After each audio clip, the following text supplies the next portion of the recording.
Welcome back, friend, to another journey together. Tonight, you'll explore the timeless wisdom Buddhist masters have cherished through generations. Teachings designed to calm restless minds and cultivate profound inner peace. Before we start, feel free to share where you're listening from and the time in your part of the world. I've carefully selected a collection of powerful Zen stories, each offering potent insights that awaken your innate ability to let go of anxiety and stress. Whether your mind is scattered or you've struggled before to find calmness, remember the Buddha's insightful words. All that we are is the result of what we have thought. With our thoughts, we make the world. As we journey tonight through encounters between curious students and wise masters, you'll notice something remarkable beginning to happen. The weight of tension will gently lift from your shoulders, your breathing will effortlessly deepen, and you'll find yourself drifting naturally toward a state of deep, healing tranquility. Find comfort now. Allow yourself to fully surrender to the quiet power of this moment. Take one intentional breath with me, and as you exhale, recognize that you've opened a gateway into timeless wisdom that's patiently awaited your arrival across the ages. Now let us begin with our first story. This timeless story is about the nature of true understanding and the journey beyond conceptual thinking. This is the sound of one hand. In the ancient halls of Kenin Temple, where golden light filtered through paper screens and the scent of incense drifted through quiet corridors, there lived a master known as Mokurai, whose name meant silent thunder. Despite his fearsome reputation for wisdom, Mokurai had grown fond of a 12-year-old boy named Toyo, whose bright eyes and eager spirit reminded him of his own early days on the path. Each morning and evening, Toyo watched the older disciples file solemnly into Mokurai's private chamber for Sanzen, the intimate guidance sessions where masters presented koans to students. These paradoxical riddles were designed to exhaust the thinking mind and open doorways to direct insight. Toyo's heart burned with curiosity about these mysterious teachings. "Master," Toyo said one day, bowing deeply, "I wish to receive Sanzen instruction like the other students." Mokurai studied the boy's earnest face. "Wait a while," he said gently. "You're too young for such practices." But Toyo's persistence was as steady as mountain stones. Day after day, he returned with the same request, until finally, Mokurai consented with a slight smile. That evening, little Toyo approached the threshold of his master's chamber with reverent care. He struck the brass gong to announce his presence, its sound echoing through the temple halls. 3 times he bowed outside the door before entering and taking his place before Mokurai in respectful silence. "You can hear the sound of 2 hands when they clap together," Mokurai said, his voice carrying the weight of centuries of teaching. "Now, show me the sound of 1 hand." Toyo bowed deeply and retreated to his small room to contemplate this puzzle. As he sat by his window, the evening air carried the melodic voices of geishas from the entertainment district below. Their songs floated up like silk ribbons on the breeze, and suddenly, Toyo's face brightened. "Ah, I have it!" he exclaimed. The next evening, when Mokurai again asked for the sound of 1 hand, young Toyo began to sing the geisha's melodies with careful attention to each note. No, Mokurai said, shaking his head. "That will never do. That is not the sound of 1 hand. You've not got it at all." Thinking the music might be too distracting, Toyo moved his sleeping quarters to a quieter part of the temple. There, in deeper silence, he meditated again on the impossible question. Late one night, He heard water dripping steadily from the roof into a clay pot below. Each drop created a perfect sound in the darkness. "I have it," he thought with excitement. When he appeared before his teacher the next day, Toyo carefully imitated the rhythm and tone of dripping water. "What is that?" Mokurai asked. "That is the sound of dripping water, but not the sound of one hand. Try again." Night after night, Toyo searched for the answer. He offered his master the sighing of wind through bamboo, but this was rejected. He presented the cry of an owl piercing the mountain stillness, but this too was refused. The chirping of crickets, the rustle of leaves, the distant temple bells, none of these satisfied Mokurai's question. More than 10 times Toyo appeared before his teacher with different sounds. Each time, he was turned away with gentle correction. For almost a year, the boy pondered what the sound of one hand might be, his young mind wrestling with the impossible riddle. Then, one quiet evening, as cherry blossoms fell like snow outside his window, something shifted in Toyo's understanding. He entered a meditation deeper than any he had known before, a stillness that transcended all sounds, all concepts, all seeking.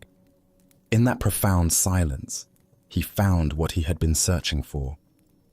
"I could collect no more sounds," he explained later to his master, "so I reached the soundless sound."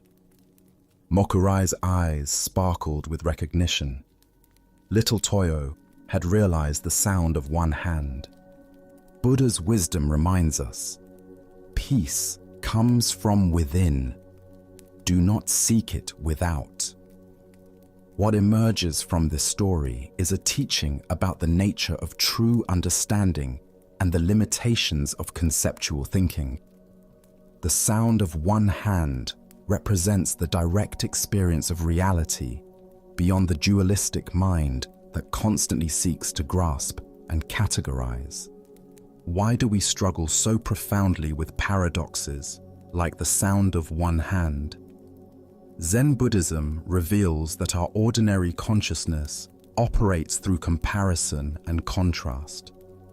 We understand hot by knowing cold, light by knowing darkness, sound by knowing silence.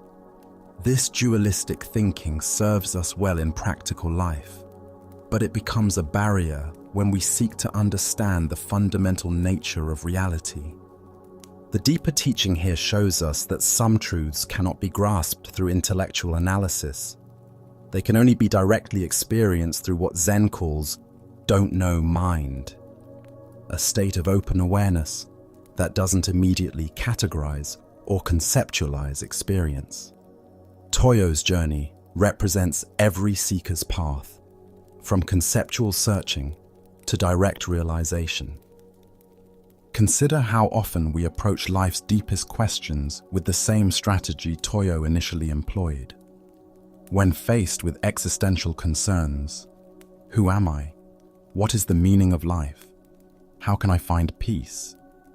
We typically seek answers in external sources, collect information, and try to solve these mysteries through thinking. Yet the most profound insights often arise not from accumulating more concepts, but from releasing our attachment to conceptual understanding altogether. Nothing is an accident in Toyo's journey. Each rejected answer served a purpose, gradually exhausting his conceptual mind and preparing him for direct insight. The geisha's music taught him that beauty alone is not truth. The dripping water showed him that natural phenomena, while peaceful, are still within the realm of dualistic perception. Each failure was actually a step towards success, stripping away his reliance on external sounds until only the soundless sound remained.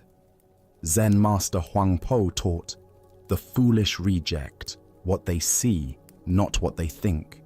The wise reject what they think, not what they see." This points to the heart of Toyo's realization. He had to move beyond thinking about the sound of one hand to directly experiencing it. This shift from conceptual to experiential knowing is at the core of all authentic spiritual realization.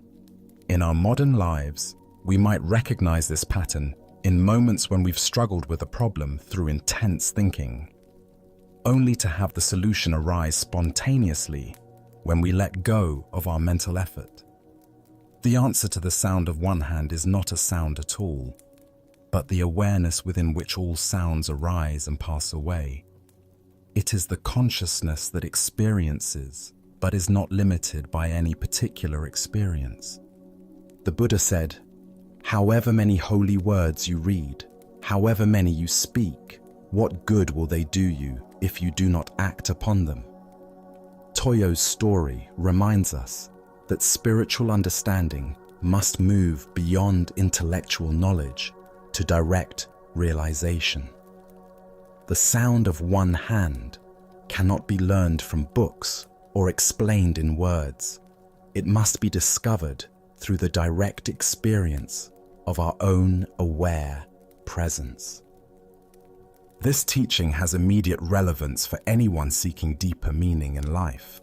Instead of constantly seeking external validation or accumulating more information, we can learn to rest in the awareness that observes all experience. This is not a passive state, but a dynamic presence that meets each moment with fresh openness rather than preconceived notions. Tonight, as you rest in the quiet of this moment, can you sense the awareness that experiences but is not limited by any particular experience? This is your own soundless sound, the consciousness that has been present through every moment of your life, witnessing all changes while remaining unchanged itself. As the Buddha taught, look within, you are the Buddha. The sound of one hand is not something exotic or distant. It is the most intimate reality, your own awakened nature, always present, always available, waiting to be recognized in the silence between thoughts. As we continue our journey through the wisdom of Zen Buddhism, let us turn to a story about the ultimate freedom that comes from transcending our identification with the physical body. This is the Hot Pyre. In a mountain monastery where morning mist clung to ancient pine trees and the sound of temple bells echoed across valleys, there lived a remarkable Zen nun named Eshun. For over 60 years, she had walked the path of awakening with unwavering dedication, her presence radiating the deep peace that comes from a life fully devoted to truth. As her body grew frail with age, Eshun knew her time in this world was drawing to a close. Rather than waiting passively for death to find her, Eshun chose to meet it with the same mindful intention she had brought to every aspect of her practice. She called several monks to her side on a clear autumn morning when the air was crisp and the leaves were turning golden. "Please, gather wood in the courtyard," she instructed them with calm authority. "Build a funeral pyre." The monks looked at each other with confusion and concern. Their beloved teacher was still alive, still walking and speaking clearly. Why was she requesting such a thing? But Eshun's reputation for wisdom was legendary, and they had learned to trust her guidance even when they couldn't understand it. Quietly, they collected dry wood and arranged it carefully in the monastery's central courtyard, creating a traditional funeral pyre. When the preparation was complete, Eshun emerged from her quarters wearing her finest robes. Without hesitation or ceremony, she walked to the center of the wooden structure and seated herself in the lotus position, her back straight and her hands folded peacefully in her lap. Her face showed no trace of fear or uncertainty, only the serene composure of someone who had found complete freedom from attachment. "Light the fire," she instructed the monks, who stood frozen in amazement at her composure.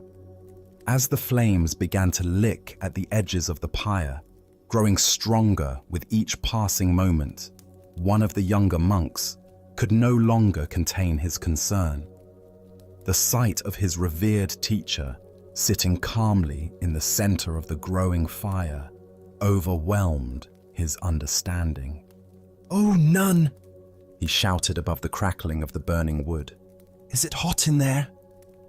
Eshin turned her gaze toward the concerned monk, and her eyes sparkled with the same teaching spirit that had guided countless students over the decades. Even in this ultimate moment, she remained a teacher.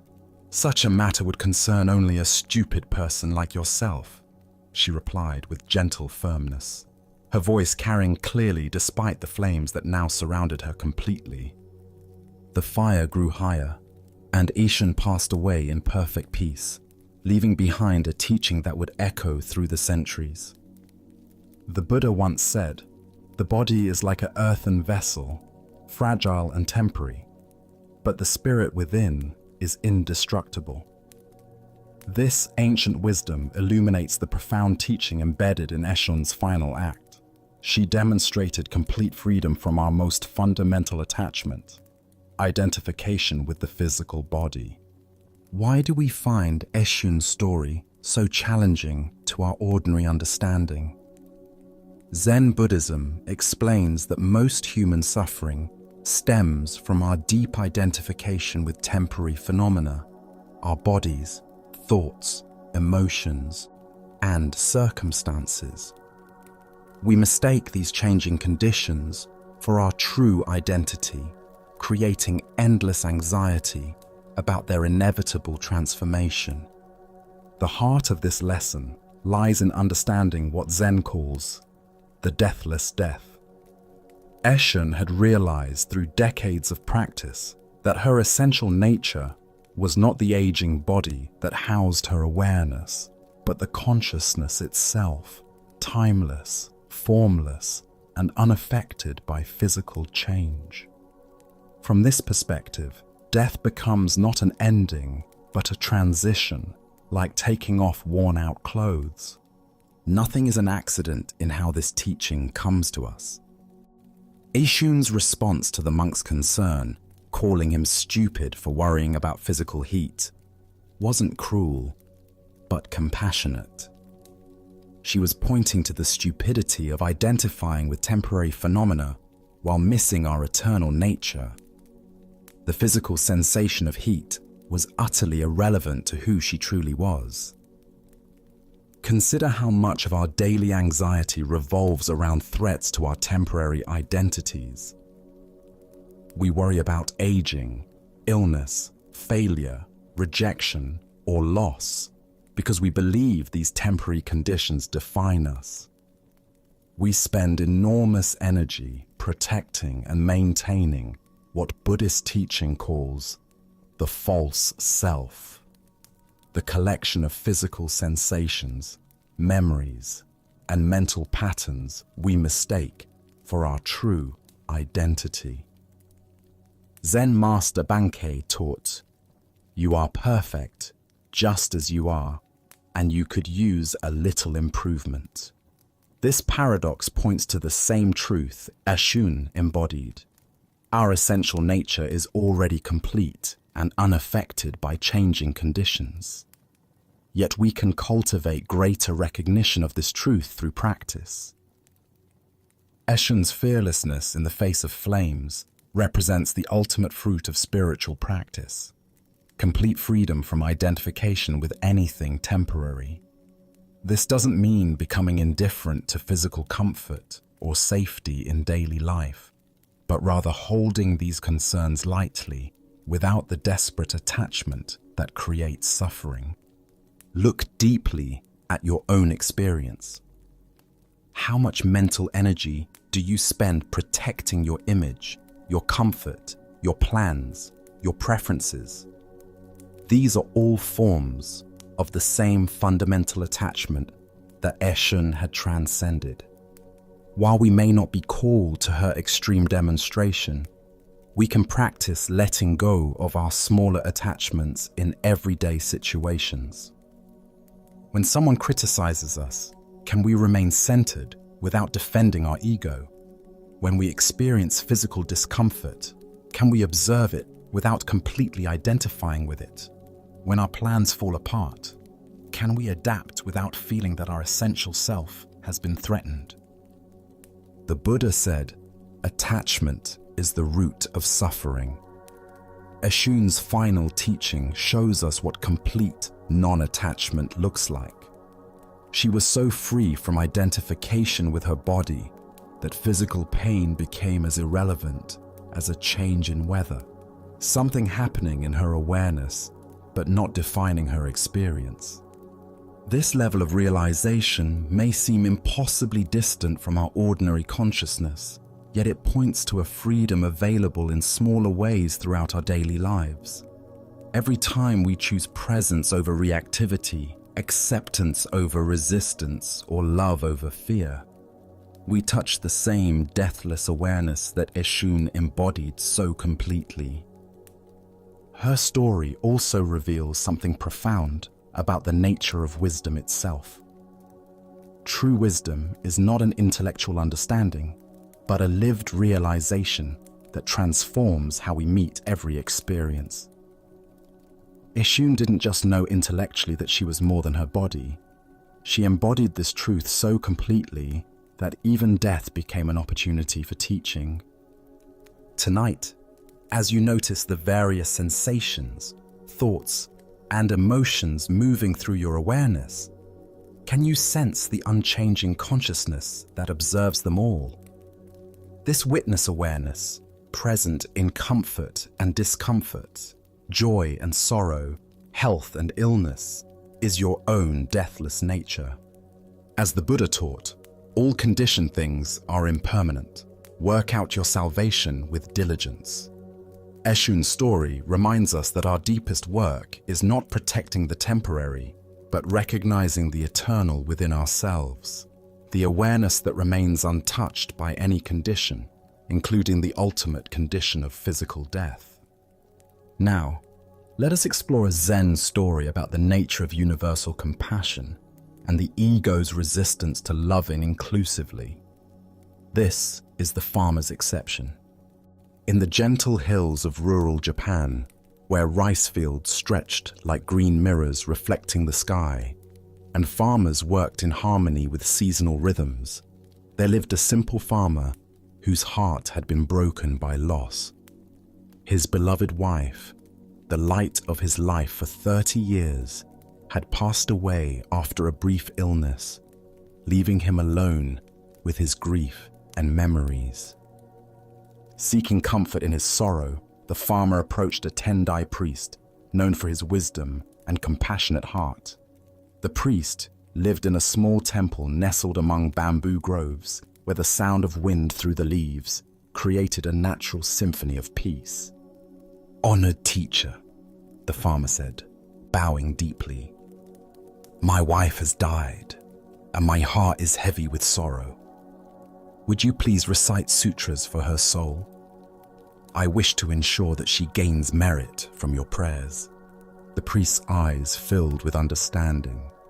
He had seen many grieving hearts and knew the profound need to feel that love continues beyond death. "Of course," he replied gently, "it would be my honor to recite sutras for your dear wife." For the next hour, the priest chanted ancient prayers in his melodious voice, the sacred words floating through the temple like invisible light. The farmer listened with deep reverence, feeling that each syllable carried his love across the boundary of death to his beloved. When the recitation was complete, the farmer looked up with questioning eyes. "Venerable one, do you think my wife will truly gain merit from these prayers?" The priest smiled with infinite gentleness. "Not only your wife, but all sentient beings will benefit from the recitation of sutras. When we offer prayers with sincere hearts, the merit naturally flows out to embrace every living creature, every person, every animal, every being capable of suffering and joy." The farmer's brow furrowed as he considered this. While the idea of universal benefits seemed generous, it also troubled him. "If you say all sentient beings will benefit," he said slowly, "then my wife may be very weak in the spirit world, and others might take advantage of her, getting the benefit that should rightfully be hers. Could you please recite sutras just for her alone?" The priest's expression remained patient and kind. "Dear friend, this is the very essence of Buddhist teaching, to offer blessings and wish merit for every living being. True compassion knows no boundaries. When we pray for all beings, we align ourselves with the Buddha's own infinite heart." The farmer nodded thoughtfully, appearing to accept this explanation. "That is indeed a fine teaching," he said. "I can see the wisdom in blessing all beings with merit." But then his face darkened slightly, and he leaned forward with a conspiratorial whisper. "However, please make one small exception. I have a neighbor who has been rough and mean to me for years. He insults my farming methods, lets his animals eat my crops, and speaks badly of me in the village. Just exclude him from all those sentient beings when you pray." The priest remained silent for a long moment, understanding that this request revealed something profound about the human heart and its capacity for selective love. As the Buddha observed, hatred is never conquered by hatred. Hatred is only conquered by love. The deeper teaching here shows us how the ego creates exceptions to universal compassion, drawing circles around who deserves our love and kindness. Why do we find it so natural to make exceptions like the farmers? Zen Buddhism reveals that our ordinary consciousness operates through a fundamental dualism that divides the world into us and them, deserving and undeserving, friend and enemy. This divisive thinking feels natural because it served our ancestors' survival needs, but it becomes a spiritual obstacle when we seek to cultivate genuine compassion. Nothing is an accident in how this story unfolds. The farmer's grief for his wife demonstrates his capacity for profound love, yet his resentment toward his neighbor shows how that same heart can close when faced with someone who has caused him pain. This contradiction exists within all of us. We can love deeply and exclude freely, often in the same moment. Look deeply at your own experience of love and compassion. How easily do you extend kindness to family members versus strangers? How quickly does your heart close when someone treats you unfairly? The farmer's request to exclude his difficult neighbor represents a universal human tendency to withdraw our compassion from those who challenge us. Consider the subtle ways we make similar exceptions throughout our days. We feel compassion for victims of natural disasters, but judgment toward those who make poor financial decisions. We extend patience to children, but irritation towards slow-moving elderly people. We offer forgiveness to friends, but withhold it from public figures whose politics we dislike.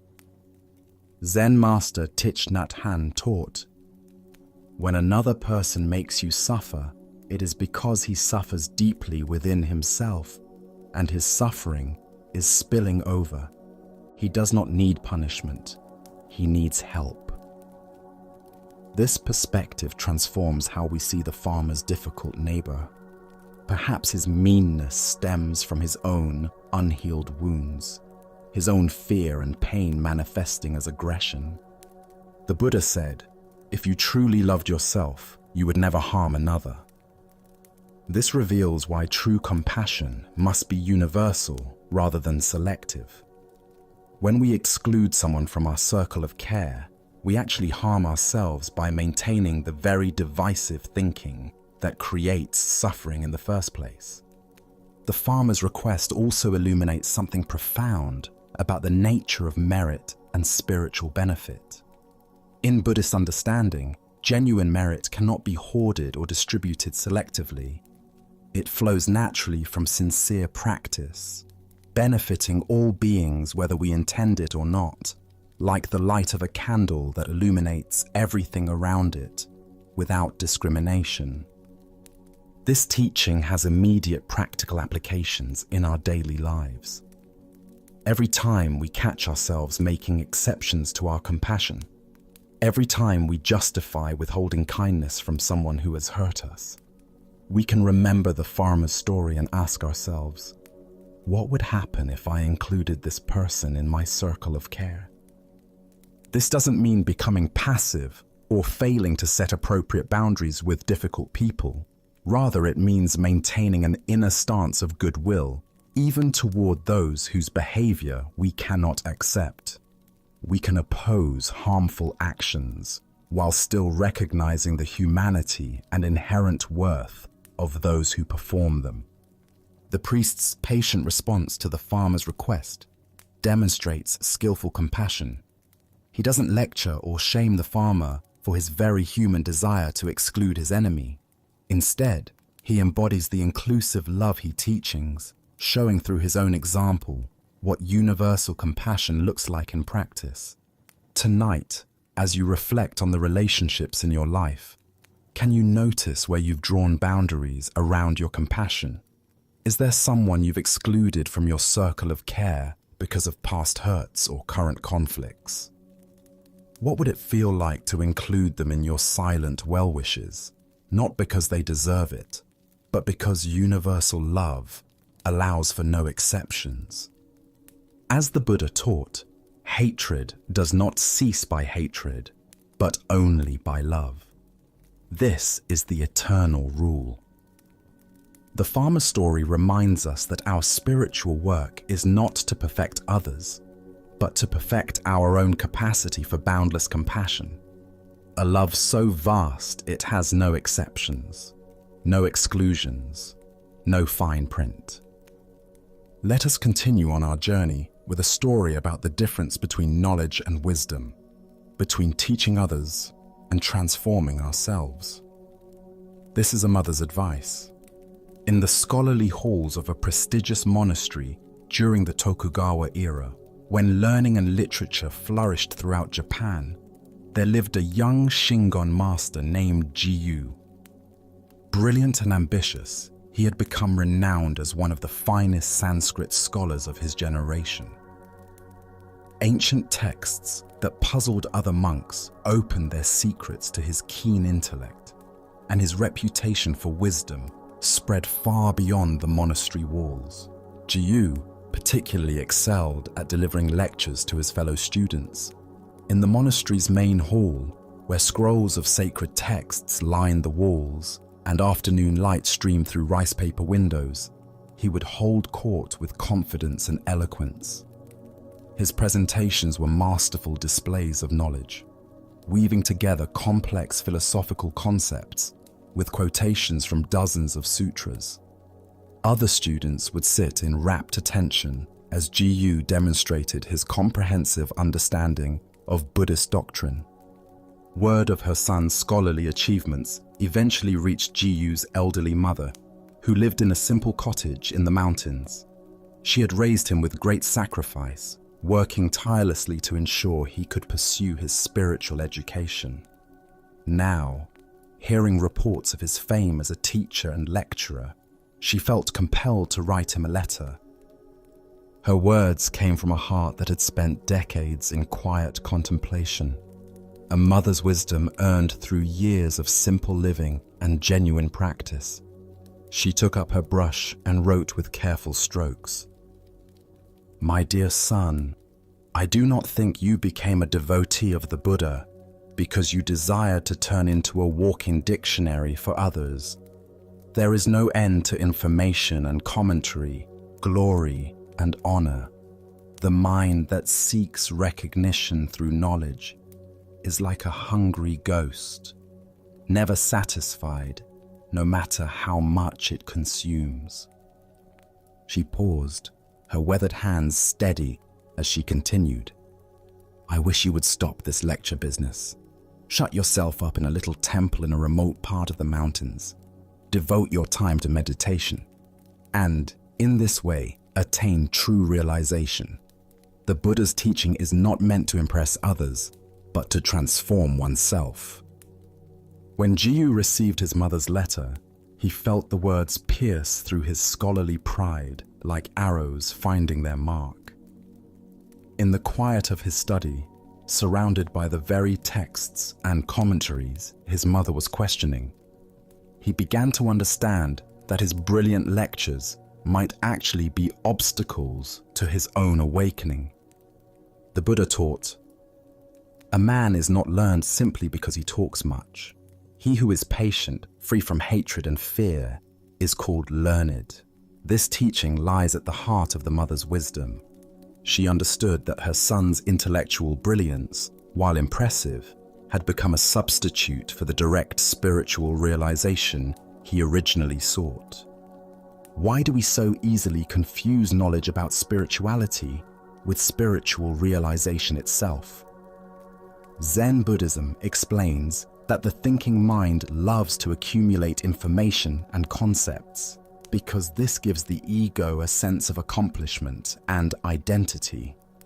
We can spend years studying sacred texts, memorizing teachings, and discussing philosophy, while never directly experiencing the truth these words point toward. The heart of this lesson lies in understanding the difference between what Zen calls finger pointing at the moon and the moon itself. Jiyu had become fascinated with the finger, the words, concepts, and intellectual frameworks of Buddhism, while losing sight of the moon they were meant to reveal: direct awakening and liberation from suffering. Nothing is an accident in how this teaching came through Jiyu's mother rather than another scholarly master. Mothers see through pretense in ways that colleagues cannot. Her love for her son allowed her to perceive what his admirers missed, that his pursuit of recognition was leading him away from, rather than toward, genuine realization. Look deeply at your own relationship with knowledge and wisdom. How often do we gather information about personal growth, spirituality, or mindfulness without actually practicing what we learn? We read books about meditation instead of meditating, attend workshops on mindfulness without cultivating present moment awareness, or discuss enlightenment concepts without examining our own consciousness. The mother's advice to shut yourself up in a little temple represents the inward turn necessary for authentic spiritual development. This doesn't necessarily mean physical isolation, but rather a willingness to step back from external validation and focus on inner transformation. It means choosing practice over performance, depth over breadth, being over knowing. Zen master Dogen taught, to study the Buddha way is to study the self. To study the self is to forget the self. Jiyu's lecturing had become a way of studying Buddhist concepts without studying himself. His mother's wisdom redirected him toward the more challenging work of self-examination and direct experience. Consider how this pattern manifests in modern life. We attend personal development seminars and leave feeling inspired but unchanged. We share wisdom quotes on social media while struggling with the same internal conflicts. We give advice to others about problems we haven't resolved in ourselves. Like Jiyu, we can become walking dictionaries of insights that haven't penetrated our actual experience.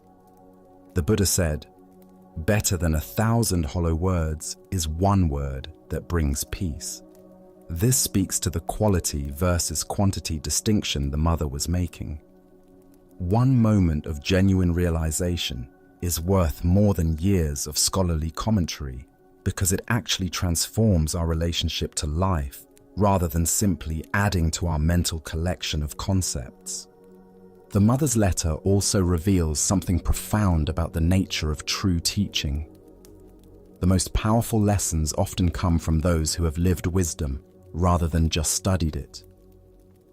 Her simple, direct advice cut through all of Jiyu's sophisticated philosophical knowledge to address what really mattered: his spiritual development. This story illuminates why Zen emphasizes direct experience over intellectual understanding. Reading about water doesn't quench thirst, and studying maps doesn't constitute traveling. Similarly, learning about enlightenment is entirely different from the direct recognition of our own awakened nature. The mother's suggestion that Jiyu practice in a remote part of the mountains points to the value of solitude in spiritual development. Away from the applause and recognition that fed his ego, he could encounter himself more directly. In solitude, there's no audience to impress, no reputation to maintain, only the raw honesty of facing our own mind. Tonight, as you consider your own spiritual journey, can you distinguish between your intellectual understanding and your lived wisdom? Are there teachings you can discuss eloquently but haven't yet embodied? What would change if you shifted your focus from learning more to practicing more deeply what you already know? As the Buddha taught, an ounce of practice is worth more than tons of preaching. Jiyu's mother understood that her son's true calling was not to become a celebrated teacher, but to become authentically awake. Her loving intervention redirected him from the endless pursuit of knowledge toward the direct realization that transforms not just understanding, but being itself. Our next story reveals the profound wisdom that emerges from disciplined daily practice and the integration of spiritual principles into every aspect of life. This is Soyen Shaku's Rules. At the turn of the 20th century, when East first met West in the realm of spiritual teaching, there lived a remarkable Zen master named Soyen Shaku. He held the unique distinction of being the first Zen teacher to bring the ancient wisdom of Buddhism to American soil, crossing oceans not just physically, but culturally, carrying timeless truths into a rapidly modernizing world. Soyen Shaku was a man of striking contradictions that perfectly embodied the Zen spirit. His presence radiated both fierce intensity and gentle compassion, qualities he captured in his own words. "My heart burns like fire, but my eyes are as cold as dead ashes." This was not the coldness of indifference, but the clarity of a mind unattached to outcomes, watching the dance of life with perfect equanimity while engaging it with passionate commitment. Despite his profound realizations and growing fame as a teacher, Soyen Shaku understood that enlightenment without discipline is merely an intellectual concept. True awakening must be lived moment by moment, breath by breath, through the countless small choices that make up each day. Therefore, he created a set of 10 rules that became the foundation of his daily practice. Each morning before dawn, while the world still slept in darkness, Soyen Shaku would light incense in his simple room and sit in meditation. This was not mere ritual, but a daily recommitment to presence, a way of beginning each day by returning to the source of all awareness. He retired at the same hour each night, understanding that rhythm creates the container within which spiritual practice can flourish. His relationship with food was equally disciplined, eating at regular intervals with careful moderation, never allowing himself to reach the point of complete satisfaction. This wasn't asceticism for its own sake, but recognition that a body and mind kept slightly empty remain more alert and responsive to subtle spiritual insights. Perhaps most remarkably, Soyen Shaku maintained perfect consistency in his interactions with others. He received guests with the same centered presence he maintained when alone. And when alone, he preserved the same gracious attention he offered to visitors. This meant that his spiritual practice wasn't compartmentalized into meditation periods, but extended seamlessly through every human encounter. His relationship with speech was equally mindful. He watched his words carefully, and whatever he said, he practiced faithfully. This integration of speech and action prevented the gap between ideals and reality that undermines so many spiritual seekers. When opportunities arose, he moved decisively without hesitation, yet always with careful consideration. He had learned to act from wisdom rather than impulse, engaging life fully while maintaining deep discernment. He refused to waste energy on regret about the past, instead keeping his attention focused on the future and the present moment's possibilities. Most beautifully, Soyen Shaku embodied what he called the fearless attitude of a hero and the loving heart of a child. This perfect balance of courage and tenderness allowed him to meet life's challenges without defensiveness, while maintaining an open, wonder-filled approach to each day's experiences. Even his relationship with sleep and waking reflected his spiritual understanding. Each night, he retired as if entering his final sleep, releasing all attachment to outcomes and surrendering completely to rest. Each morning, he left his bed instantly upon waking, casting aside the comfort of sleep like discarded shoes, ready to meet the new day with fresh energy and attention. Buddha spoke of this when he said, "We are what we repeatedly do." Excellence, then, is not an act, but a habit. What emerges from Soyen Shaku's story is the profound truth that spiritual realization is not a peak experience to be achieved once, but a way of living to be cultivated daily through countless small practices. Why do we struggle to maintain consistent spiritual practices? Zen Buddhism explains that the untrained mind seeks dramatic experiences and immediate results, missing the transformative power of simple repetition. We want enlightenment to be a mountain peak we climb once rather than a garden we tend daily. Yet every mature spiritual tradition emphasizes that sustained practice, not peak experiences, creates lasting transformation. Nothing is an accident in how Soyen Shaku structured his rules around the most ordinary aspects of daily life: waking, eating, speaking, sleeping, and interacting with others. He understood that these mundane activities, when performed with mindful attention, become gateways to the sacred. True spiritual practice doesn't require dramatic rituals or exotic techniques. It requires bringing complete presence to whatever we're already doing. The deeper teaching here shows us that discipline and freedom are not opposites, but partners. Soyen Shaku's rules didn't limit his spontaneity. They created the stable foundation from which genuine spontaneity could emerge. Like a jazz musician who practices scales daily in order to improvise freely, spiritual practitioners use discipline to create space for authentic expression. Consider how this applies to modern life. We often resist routine, seeing it as boring or restrictive.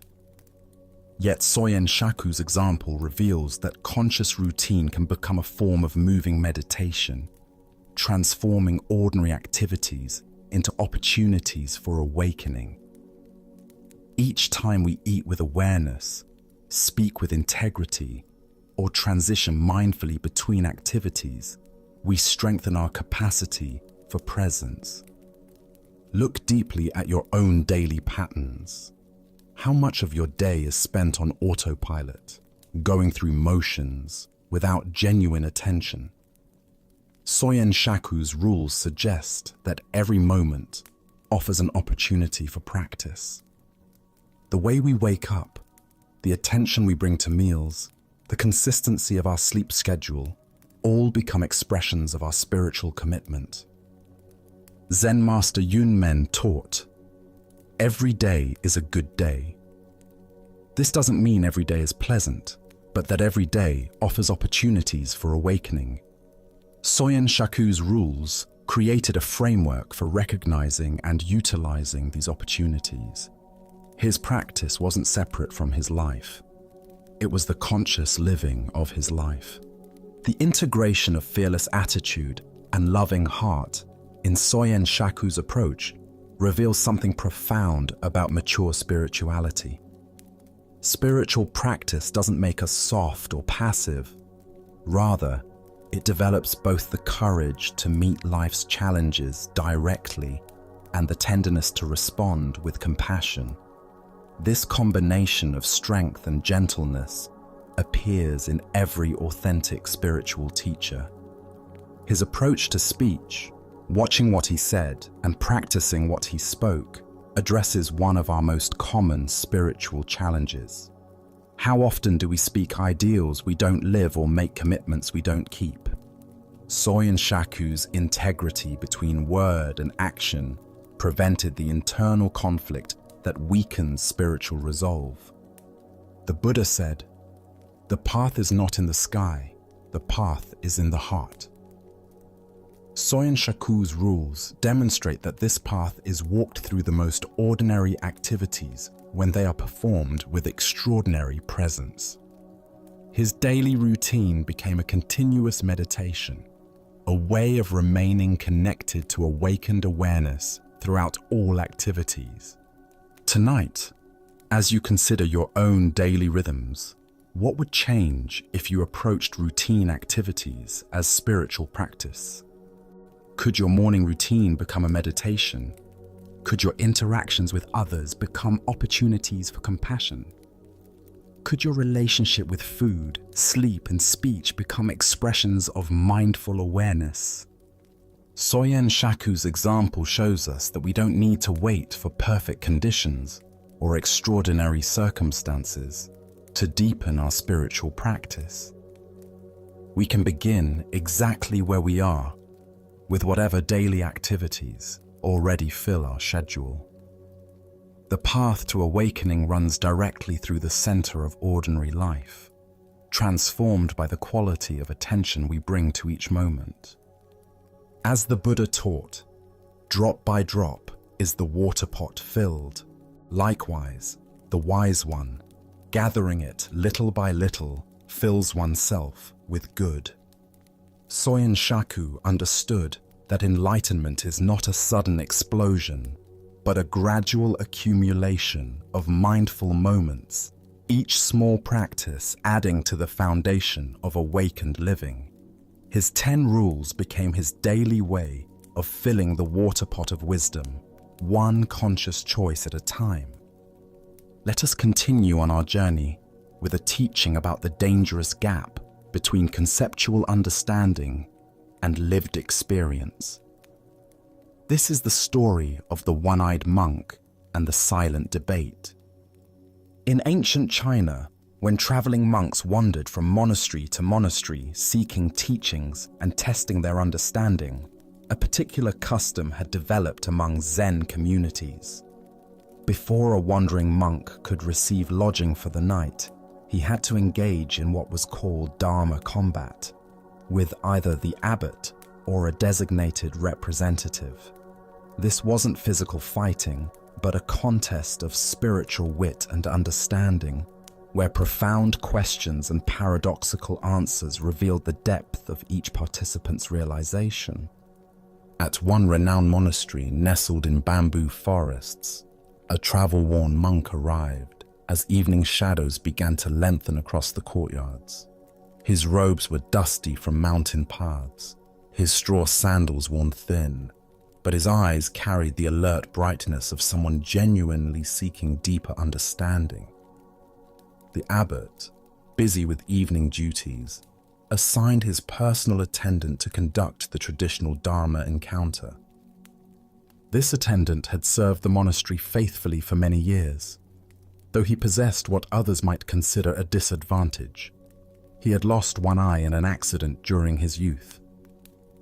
Despite this physical limitation, or perhaps because of the clarity it had brought to his inner vision, he had developed profound insight into the Buddha's teachings. When the two monks met in the monastery's formal reception hall, the traveling monk proposed something unusual.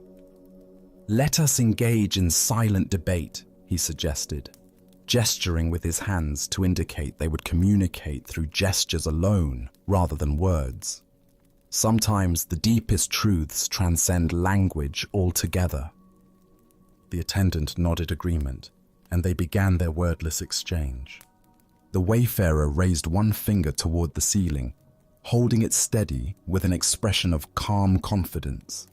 Without hesitation, the attendant responded by raising two fingers. The traveling monk, seeming pleased by this response, then raised 3 fingers. At this, the attendant surprised him by making a tight fist and holding it firmly in the space between them. The traveling monk's confident expression faltered. For a moment, he stared at the clenched fist, his face showing confusion and something approaching alarm. Then, without attempting any further gestures, he bowed quickly and left the hall. Soon afterward, he found the abbot and spoke with obvious respect and disappointment. "Venerable Sir, your representative is far too advanced for me. I must continue my journey rather than presume to stay in your monastery tonight." The abbot raised his eyebrows with interest. "Please, tell me what transpired in your exchange." "Well," the traveler explained earnestly, "I began by holding up one finger to symbolize the Buddha, the awakened one who showed us the path to enlightenment. But your monk immediately responded with 2 fingers, indicating the Buddha and the Dharma, both the teacher and the teachings he offered. So I raised 3 fingers to represent the complete triple gem: the Buddha, the Dharma, and the Sangha, the community of practitioners. But then he held up a clenched fist to show that all 3 are actually one unified reality. His understanding is clearly beyond mine, so I must seek instruction elsewhere before I could be worthy of staying here." The abbot listened to this interpretation with growing surprise, for he knew his attendant's character well. As the traveling monk departed into the gathering dusk, the attendant himself appeared, visibly agitated and breathing hard from running. "Where is that insolent rascal?" he demanded, his single eye blazing with indignation. "I've been looking everywhere for him. The nerve of that man. I've never encountered such rudeness disguised as spiritual inquiry." "What exactly happened?" the abbot asked, genuinely curious now about what had transpired between these 2 very different interpretations of the same event. "First," the attendant explained, his voice rising with remembered offense, "he insulted me by holding up one finger to indicate that I had only one eye. Can you imagine? Here I thought we were engaging in spiritual discourse, but he immediately drew attention to my physical limitation. Determined to remain polite despite such crudeness, I held up 2 fingers to acknowledge that he was blessed with 2 eyes. I was trying to show that I bore him no ill will for his thoughtless comment." The attendant paused to catch his breath, his agitation increasing as he continued. But the scoundrel wasn't satisfied with that insult. Next, he held up 3 fingers to rub it in further, indicating that between the two of us, there were only 3 eyes total. He was deliberately emphasizing our difference, making sure I couldn't forget my disability. That's when I'd had enough. I made a fist because I was about to hit him for his persistent rudeness. But the coward saw what was coming and ran off before I could teach him proper manners. The abbot stood in stunned silence, contemplating this remarkable demonstration of how 2 people could participate in identical events while inhabiting completely different realities. The Buddha taught, "We see the world not as it is, but as we are." This profound truth reveals itself in the complete misunderstanding between our 2 monks, each of whom experienced the exact same gestures while living in entirely different interpretations of reality. Why do we so often project our own concerns, insecurities, and assumptions onto neutral situations? Zen Buddhism points to what it calls the 8 worldly winds: praise and blame, pleasure and pain, gain and loss, fame and disgrace. These psychological forces create internal weather systems that color our perception of everything around us. The attendant's sensitivity about his missing eye created a filter through which every gesture became a personal attack. His past experiences of being judged or pitied for his appearance had created such a strong interpretive framework that he couldn't perceive any other possible meaning in the traveler's hand signals. Similarly, the traveling monk's spiritual preoccupations caused him to see profound Dharma teachings in what were actually expressions of wounded feelings and growing anger. His framework of seeking enlightened instruction made him interpret increasingly aggressive gestures as increasingly sophisticated wisdom. Look deeply at your own patterns of interpretation. How often do your current worries, past hurts, or persistent hopes cause you to misread situations completely? Perhaps someone's distracted behavior becomes evidence they don't like you when they're actually concerned about a family member's health. Maybe a colleague's helpful suggestion feels like criticism because you're insecure about your performance. This ancient wisdom illuminates how our internal state creates our external experience. Both monks were sincere in their perceptions, yet both were fundamentally mistaken about what was actually happening. Neither was lying or deliberately misinterpreting. They were simply seeing through the lens of their own psychological conditioning. The story points us toward a crucial question. How can we develop the capacity to see situations more clearly, less filtered through our personal concerns and interpretations? Zen practice offers several approaches to this challenge. First is what's called don't know mind. Maintaining openness to multiple interpretations, rather than immediately settling on the one that confirms our existing beliefs or fears. When someone acts in a way that triggers our interpretation, can we pause and consider other possible explanations? Second is mindfulness of our own emotional states. The attendant might have noticed his rising sensitivity about his appearance and recognized how this was coloring his perception. The traveler might have observed his eagerness to find profound teachings and questioned whether he was seeing wisdom where none existed. Zen Master Bankei taught, "Your everyday mind, that is the way." This teaching invites us to examine the very mind that creates these interpretations, rather than constantly trying to figure out the correct interpretation of external events. The Buddha said, "Hatred is never appeased by hatred in this world. By non-hatred alone is hatred appeased. This is a law eternal." If the attendant had met the traveler's perceived insults with curiosity rather than defensiveness, If the traveler had questioned his assumptions about enlightened behavior, their encounter might have become a genuine teaching for both. Tonight, as you replay conversations and interactions from your day, can you notice how your own concerns and sensitivities might have shaped your interpretations? Can you sense the difference between what actually happened and the meaning your mind added to those events? As the Buddha taught, peace comes from within. Do not seek it without. By understanding how our internal weather creates our external storms, we discover the possibility of clear seeing that serves both wisdom and compassion.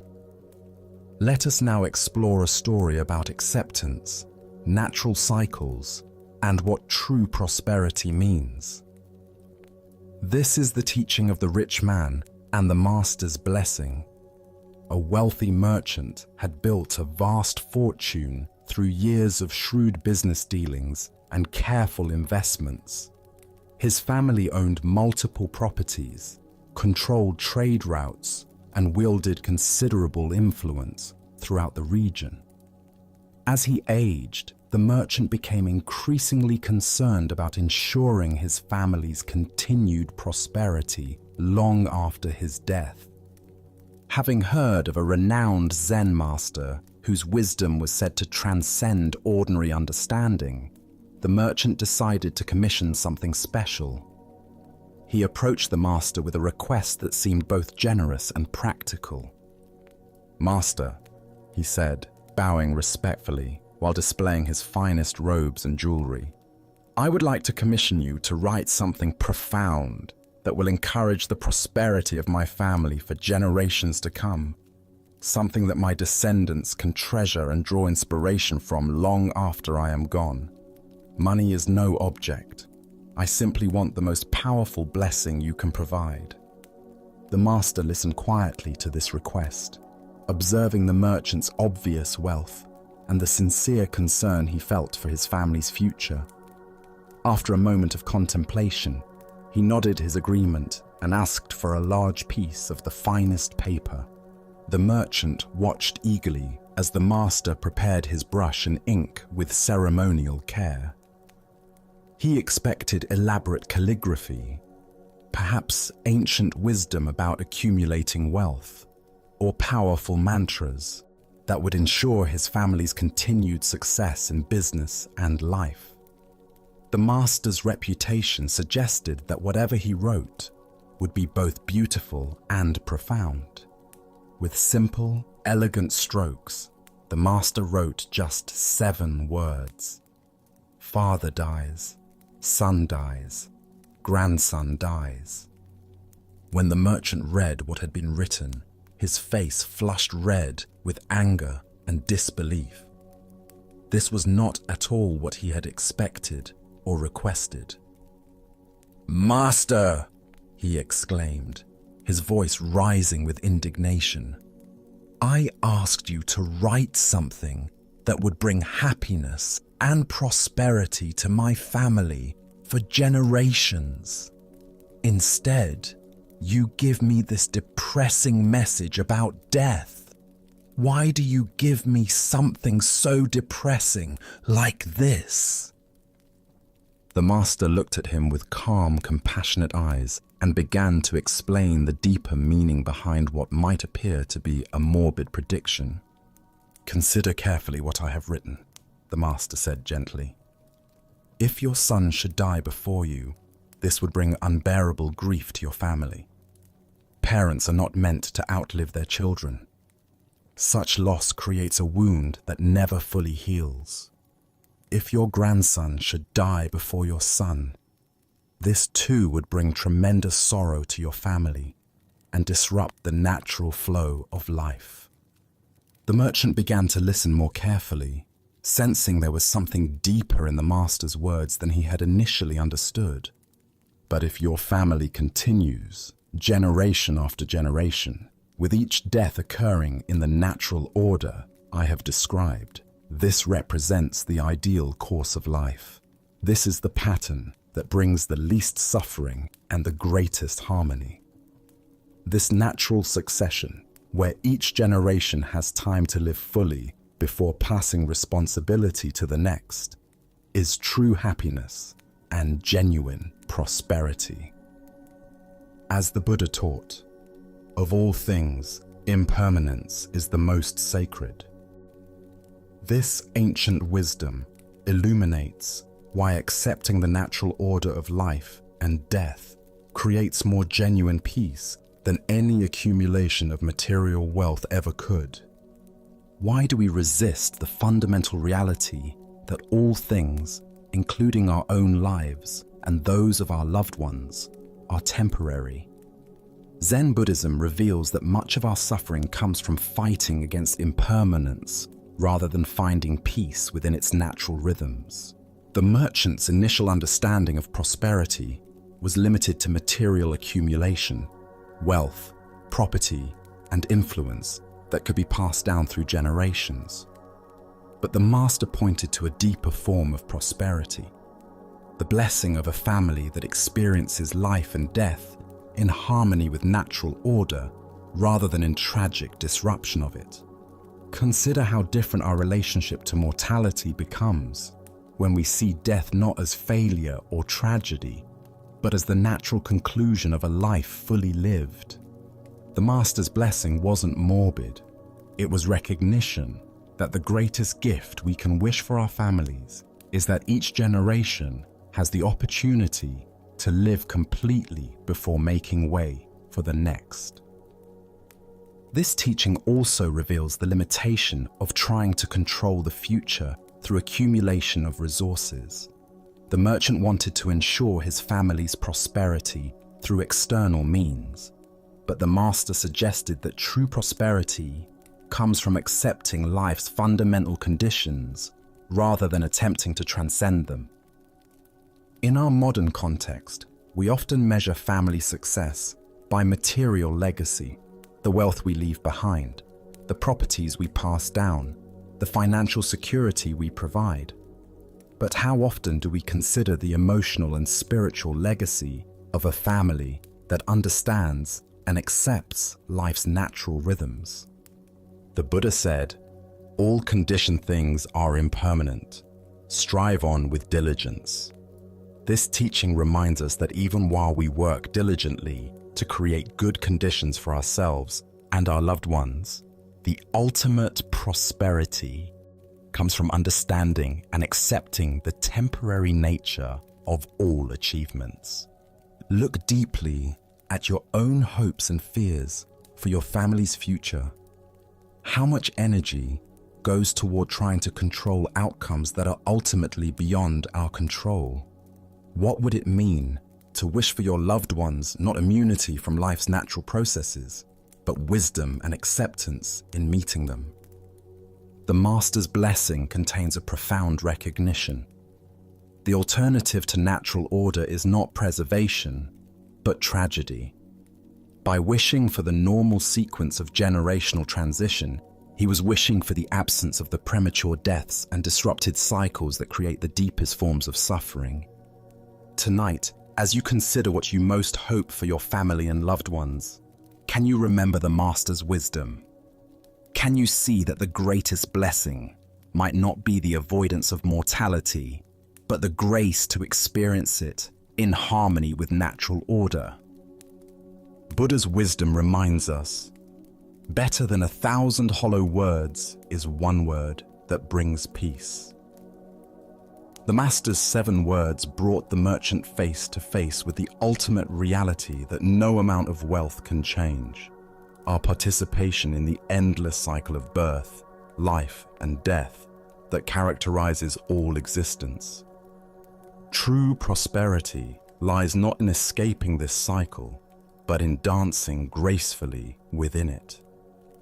Now, let us explore a story about the patient path to wisdom and the paradox of urgent seeking. This is the teaching of the one-eyed student. In a peaceful valley surrounded by cherry trees, a young man had heard stories of a renowned Zen master whose students achieved profound realization through diligent practice. Filled with spiritual ambition and eager to transform his life, the young seeker traveled many days to reach the master's monastery, his mind burning with determination to attain enlightenment as quickly as possible. When he finally arrived, dusty from the road and bright with enthusiasm, he immediately sought an audience with the master. The old teacher received him in a simple room overlooking a garden, where monks moved slowly among vegetables and flowers, their movements unhurried and graceful. "Master," the young man said, bowing earnestly, "I have come to study Zen with complete dedication. I am willing to work harder than anyone has ever worked before. Tell me, if I apply myself with absolute diligence and unwavering effort, how long will it take for me to find Zen?" The master sat quietly for a long moment, watching the young man's eager face, noting the tension in his shoulders and the urgent energy that radiated from his posture.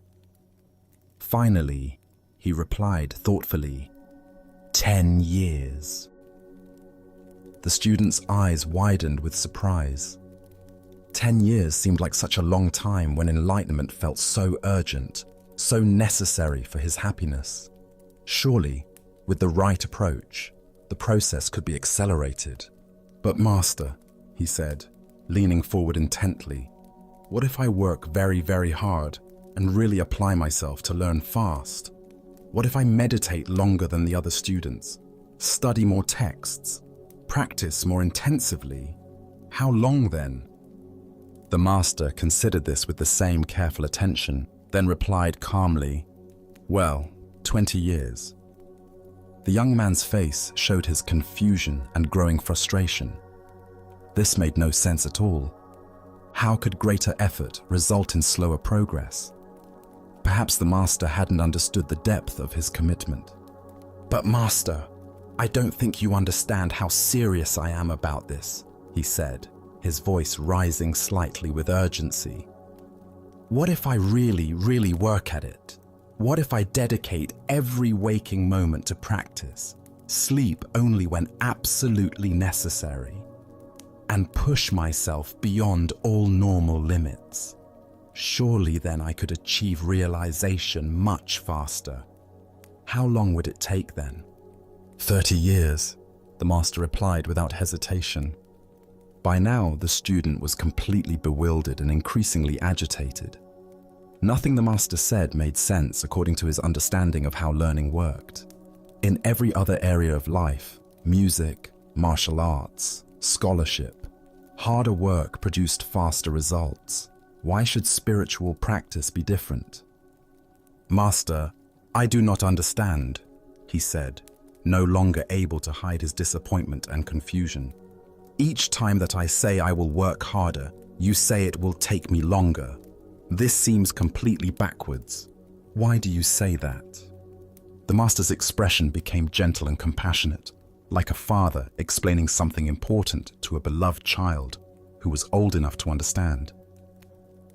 "When you have one eye on the goal, you only have one eye on the path," the master explained quietly. Ancient Buddhist wisdom tells us, the journey of 1,000 miles begins with one step. What emerges from this story is a profound teaching about the nature of spiritual progress and the paradox of goal-oriented seeking. Why does intense goal fixation actually slow our spiritual development?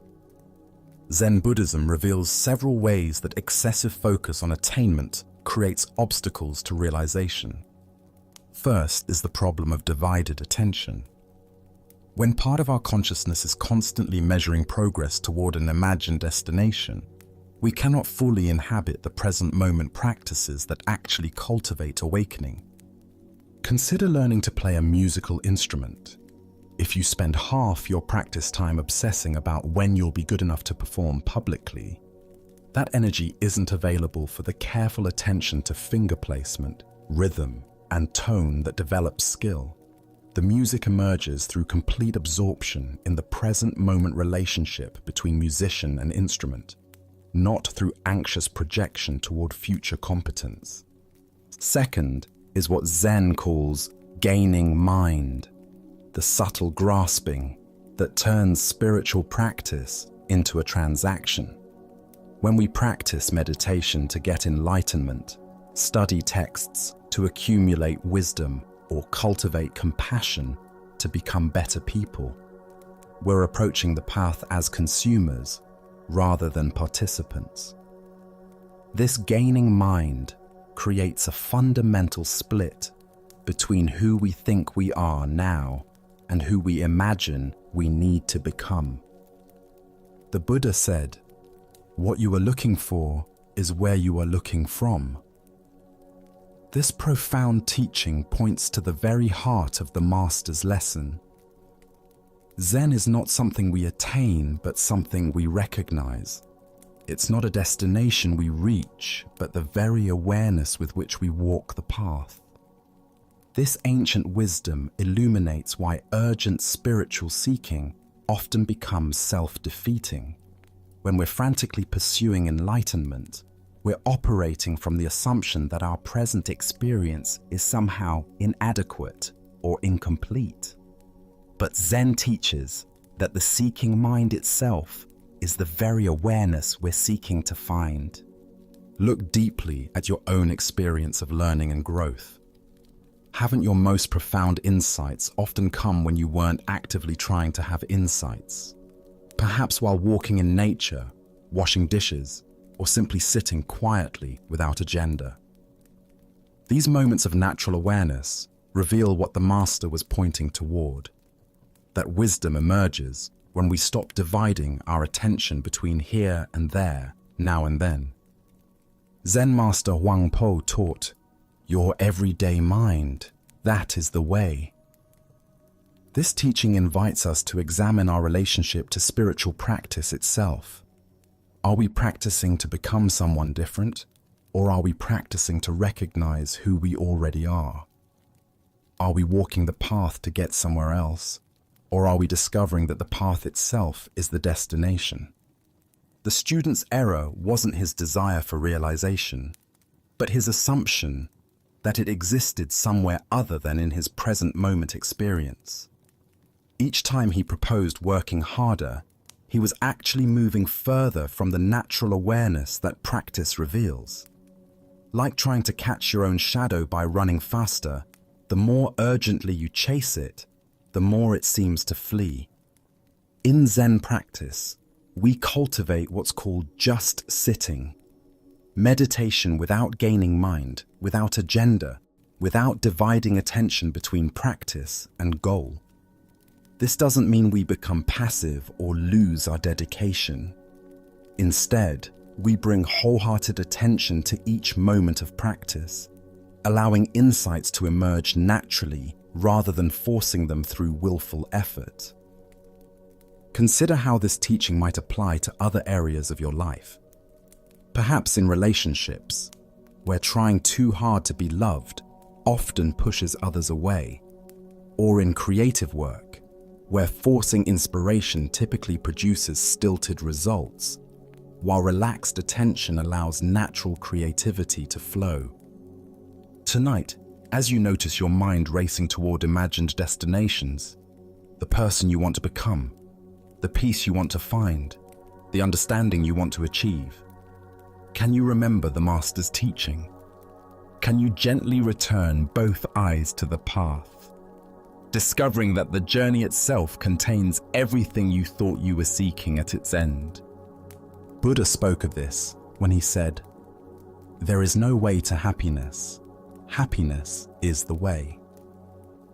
By walking the path with undivided attention, we discover that what we thought lay at its end was present in every step.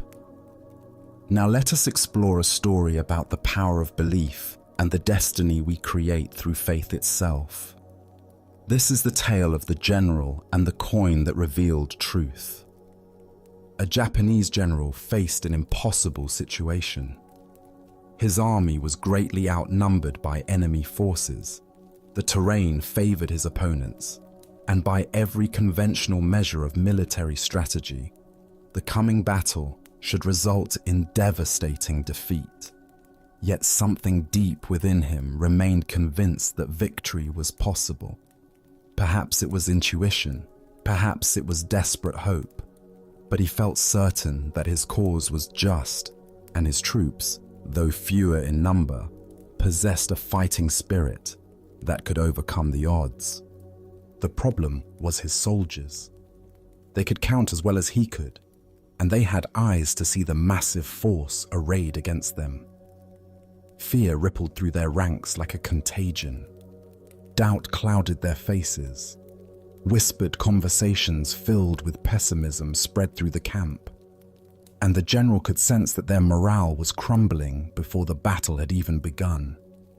He knew that an army convinced of its own defeat would indeed be defeated, regardless of any other factors. Technical skill, superior weapons, even numerical advantage means nothing when soldiers have already surrendered in their hearts. But an army that truly believed in its victory could accomplish seemingly impossible things through the sheer force of that conviction. On the morning of the battle, as they marched toward their destiny, the general led his troops to a small religious shrine that stood beside the road. This was a place where countless warriors had stopped over the centuries to pray before facing uncertain fate. The general gathered his men around him and led them in earnest prayer, asking for divine blessing and protection in the coming fight. When the prayers were finished, the general reached into his pocket and withdrew a simple coin. He held it high so that every soldier could see it clearly. "My brothers," he called out, his voice carrying across the assembled ranks, "we have prayed, and now we will let heaven itself reveal our destiny. I will toss this coin into the air. If it lands heads, we are fated to win this battle. If it lands tails, we are destined to lose. Let us discover what the gods have decided for us." The soldiers pressed closer, their breathing shallow with anticipation. Everything seemed to depend on this single moment, this one flip of metal spinning through the morning air. The general tossed the coin high, and every eye followed its arc as it rose, hung suspended for an instant against the sky, then fell back, down to earth. The coin landed and lay still in the dust. It was heads. A cheer erupted from the troops that could probably be heard for miles. Soldiers who had been grim and fearful moments before now laughed with joy and embraced each other with renewed confidence. The gods had spoken. Victory was assured. Their cause was blessed by heaven itself. Filled with this divine confidence, the soldiers attacked their enemies with such fierce determination and coordinated power that they achieved exactly what the coin had predicted. Against all odds, they won a decisive victory, routing forces much larger than their own and securing a triumph that would be remembered for generations. After the battle, as the general walked among his celebrating troops, his lieutenant approached him with wonder in his eyes. "General," the lieutenant said, "what an incredible thing. The coin revealed our true destiny, just as you said it would. Surely no human power can change what heaven has decreed." "You are absolutely right," the general replied with a knowing smile. He reached into his pocket and withdrew the coin, holding it so his lieutenant could examine it closely. "No one can change destiny." The lieutenant looked at the coin and gasped. Both sides showed heads. The Buddha once said, "All that we are is the result of what we have thought. The mind is everything. What we think, we become." Here we discover the profound truth that destiny is not something that happens to us, but something we create through the power of our own beliefs and expectations. Why do we so readily assume that fate is beyond our influence, when our own minds play such a crucial role in shaping what unfolds? Zen Buddhism teaches that while we cannot control all external circumstances, we have tremendous power over the internal conditions that determine how we respond to whatever arises. The general understood something profound about human psychology and the nature of reality itself. He knew that his soldiers' belief in victory was more important than their numerical disadvantage. He recognized that confidence, determination, and fighting spirit could overcome superior numbers when those qualities were genuinely present. But here's the deeper teaching. The general didn't simply manipulate his troops through deception. He created the conditions that allowed their natural courage and strength to emerge. The soldiers possessed the ability to fight brilliantly all along. They simply needed to believe in themselves and their cause. Consider your own relationship with destiny and possibility. How often do you assume that outcomes are predetermined, that success or failure is beyond your influence? The general's two-headed coin represents the power we all possess to tip the scales in favor of positive outcomes through the quality of our engagement with life. This doesn't mean we can control everything through positive thinking, or that believing in something makes it automatically true. The soldiers still had to fight the battle. They still had to demonstrate actual skill and courage. But their belief in victory created the psychological conditions that allowed their best qualities to manifest. In Zen practice, we learn to work skillfully with both effort and surrender, both intention and acceptance. We recognize that while we cannot dictate specific outcomes, we can profoundly influence the energy and attention we bring to any situation. This quality of engagement often determines whether we experience success or failure, regardless of external circumstances. Zen master Huang Po taught, "The foolish reject what they see, not what they think. The wise reject what they think, not what they see." The general was wise enough to see that his soldiers' thoughts about the battle were more influential than their thoughts about their numerical disadvantage. He worked with the reality of psychology rather than fighting against it. Look deeply at the various challenges and opportunities in your own life. Where might you be carrying a tails mentality, assuming defeat before you fully engaged, focusing on obstacles rather than possibilities, letting fear determine your level of effort? And where might you need to create your own two-headed coin, a practice or perspective that consistently orients you toward positive engagement regardless of circumstances? The Buddha taught, "We are what we think. All that we are arises with our thoughts. With our thoughts, we make the world." This isn't magical thinking, but recognition of the creative power of consciousness itself. When we approach situations with genuine confidence, clarity, and commitment, we often discover capabilities we didn't know we possessed. Tonight, as you consider the battles you're facing and the outcomes you're hoping for, can you find your own version of the general's wisdom? Can you create internal conditions that support your highest possibilities rather than your deepest fears? Can you recognize that while you cannot control destiny, you have profound influence over the beliefs and attitudes that shape how destiny unfolds through you? Buddha's wisdom reminds us, thousands of candles can be lighted from a single candle, and the life of the candle will not be shortened. Happiness never decreases by being shared. The general's confidence lit the flame of belief in every soldier's heart. Sometimes the most powerful thing we can do is create the conditions that allow others and ourselves to discover the strength that was there all along. Let us now turn to a story about the nature of identity and the mystery of consciousness itself. This is the tale of Chuang Tzu and the butterfly.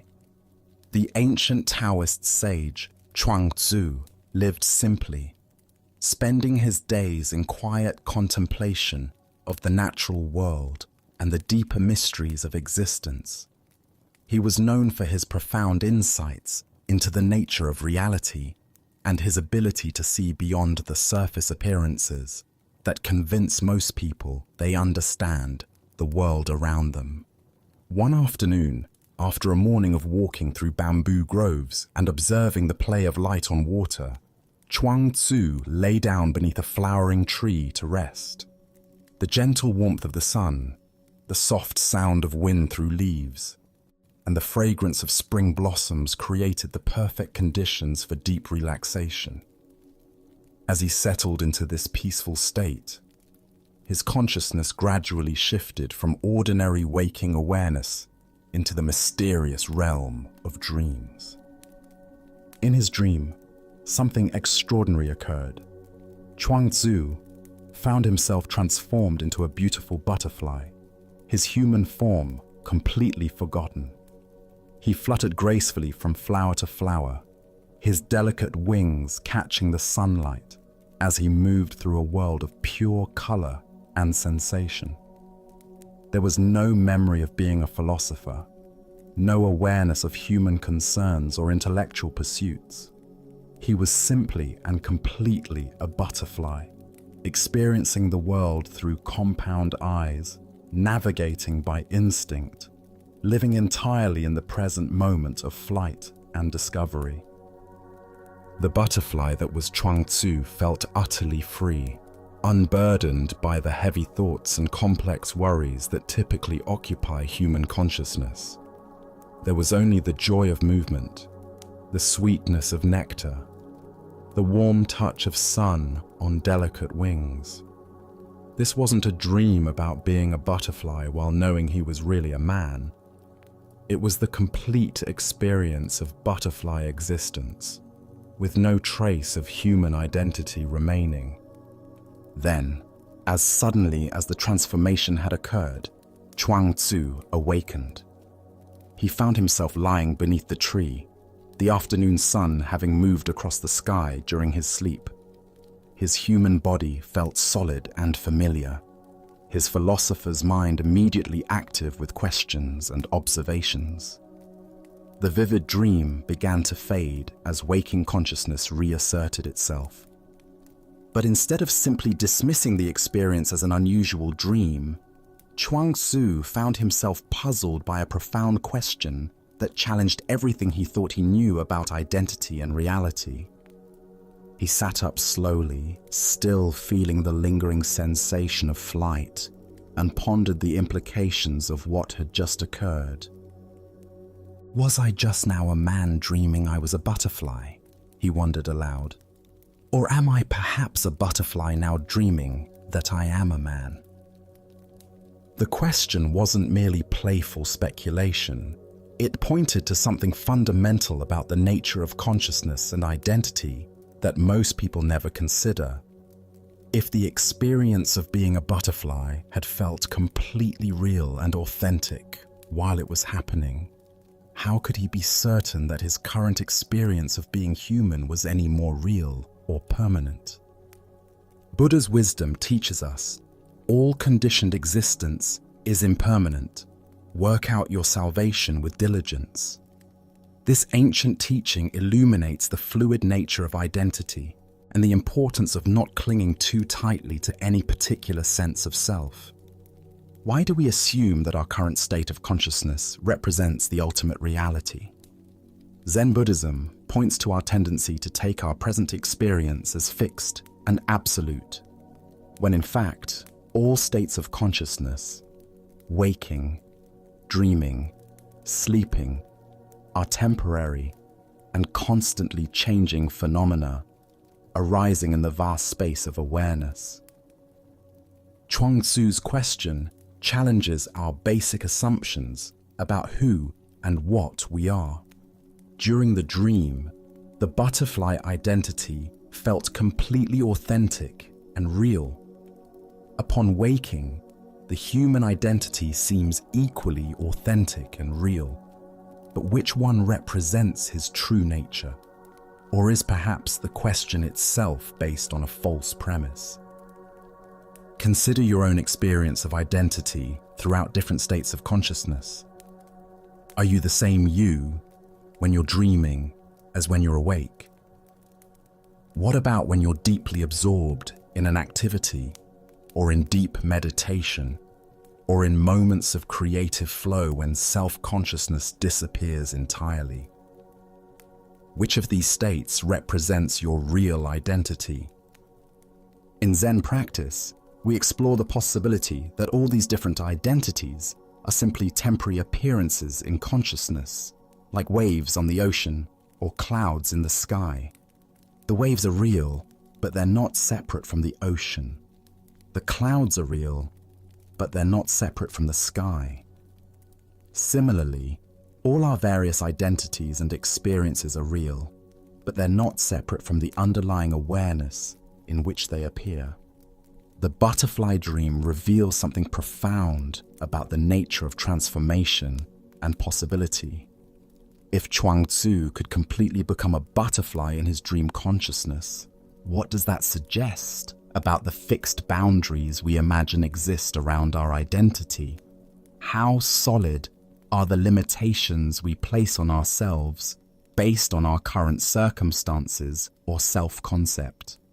Zen Master Dogen taught, "To study the way is to study the self. To study the self is to forget the self." Chuang-Tzu's experience points to this same teaching. The more deeply we investigate the nature of selfhood, the more we discover that our fixed ideas about identity begin to dissolve. The Buddha said, "Form is emptiness, emptiness is form." The man and the butterfly are both real and both empty of permanent, independent existence. They are temporary formations in the field of consciousness, each authentic while present, each naturally dissolving to make way for whatever comes next. Look deeply at your own sense of identity. How much of who you think you are is based on roles, memories, and concepts that are actually quite fluid and changeable? What would remain if you let go of your attachment to being any particular type of person? Tonight, as you move between waking consciousness and the dream state, can you remember Chuang-Tzu's profound question? Can you hold your identity lightly, recognizing that whether you're experiencing yourself as human or butterfly, worker or dreamer, the awareness in which all these experiences arise remains constant and unbound? As the Buddha observed, everything is impermanent. Strive on with awareness. The man dreams of being a butterfly. The butterfly dreams of being a man. But the dreaming itself, the pure capacity for experience, remains as vast and free as the sky, untouched by whatever temporary forms dance within it. Let us now turn to a tale about the thin boundary between heaven and hell within our own hearts.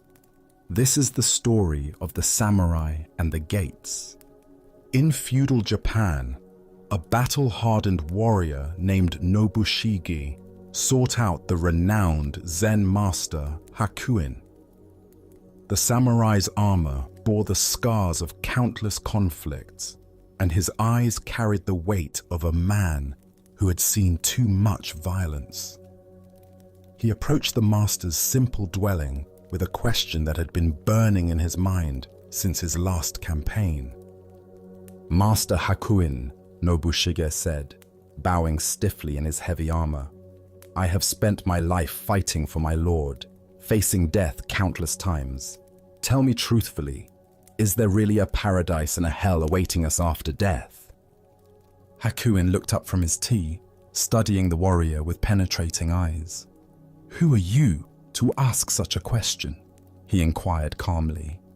"I am a samurai," Nobushige replied with pride, straightening his shoulders. "I serve my lord with honor and have never retreated from battle." Hakuin's expression suddenly shifted to one of disdain. "You, a soldier!" he exclaimed with a dismissive laugh. What kind of ruler would have you as his guard? Look at yourself. Your face looks like that of a common beggar, weathered and crude. How could someone so lowly claim to be a protector of nobility? The words struck Nobushiga like physical blows. His face flushed red with anger, and his hand instinctively moved to the hilt of his sword. The insult to his honor was unbearable. "So, you have a sword," Hakuin continued, his voice dripping with mockery. "Your weapon is probably much too dull to cut off my head. I doubt you could slice through a rice paper screen, let alone defend anyone of importance." Unable to contain his rage any longer, Nobushiga began to draw his sword, the steel singing as it emerged from its scabbard. His entire body trembled with fury. His vision narrowed to focus solely on this insolent monk who dared to question his honor. At that precise moment, as the blade caught the afternoon light, Hakuin spoke with sudden clarity. "Here, open the gates of hell!" The words pierced through Nobushiga's rage like an arrow finding its target. In that instant, he saw himself clearly, consumed by anger, ready to kill over wounded pride, his mind clouded by fury. He understood that hell was not some distant realm, but the very state he inhabited in that moment. The samurai's hand froze on his sword as recognition dawned across his features. Slowly, with great reverence, Nobushiga sheathed his sword and bowed deeply before the master, his anger transformed into profound gratitude. "Here open the gates of paradise," Hakuin said gently, his voice now filled with compassion. Buddha's wisdom reminds us, hatred does not cease by hatred, but only by love. This is the eternal rule. What emerges from this story is a startling revelation about the geography of our inner world. Heaven and hell are not distant destinations, but present moment experiences we create through the quality of our consciousness. Why do we so easily find ourselves at the gates of hell? Zen Buddhism points to the three poisons that cloud our minds: greed, hatred, and delusion. When Nobushiga's pride was wounded, hatred arose instantly, transforming a peaceful afternoon into a realm of suffering. His entire reality shifted from curiosity about the afterlife to murderous rage in mere moments. The deeper teaching here shows us that we carry within ourselves the capacity for both states. Paradise and hell are not places we go to after death. They are experiences we inhabit while living. Each moment offers us the choice between the hell of reactivity and the paradise of awareness. Consider how often throughout your day similar transformations occur. A critical email arrives, and suddenly your peaceful morning becomes a realm of anxiety and resentment. Someone cuts you off in traffic, and the spaciousness of your drive contracts into a tight knot of irritation. A thoughtless comment from a colleague, and your contentment dissolves into hurt feelings and defensive thoughts. In Zen practice, we cultivate the capacity to recognize these moments of transition. Like Nobushige drawing his sword, we learn to catch ourselves at the very moment we're about to enter hell through our reactions. This recognition itself becomes the key that opens the gates of paradise. Zen master Huangpo taught, "The foolish reject what they see, not what they think. The wise reject what they think, not what they see."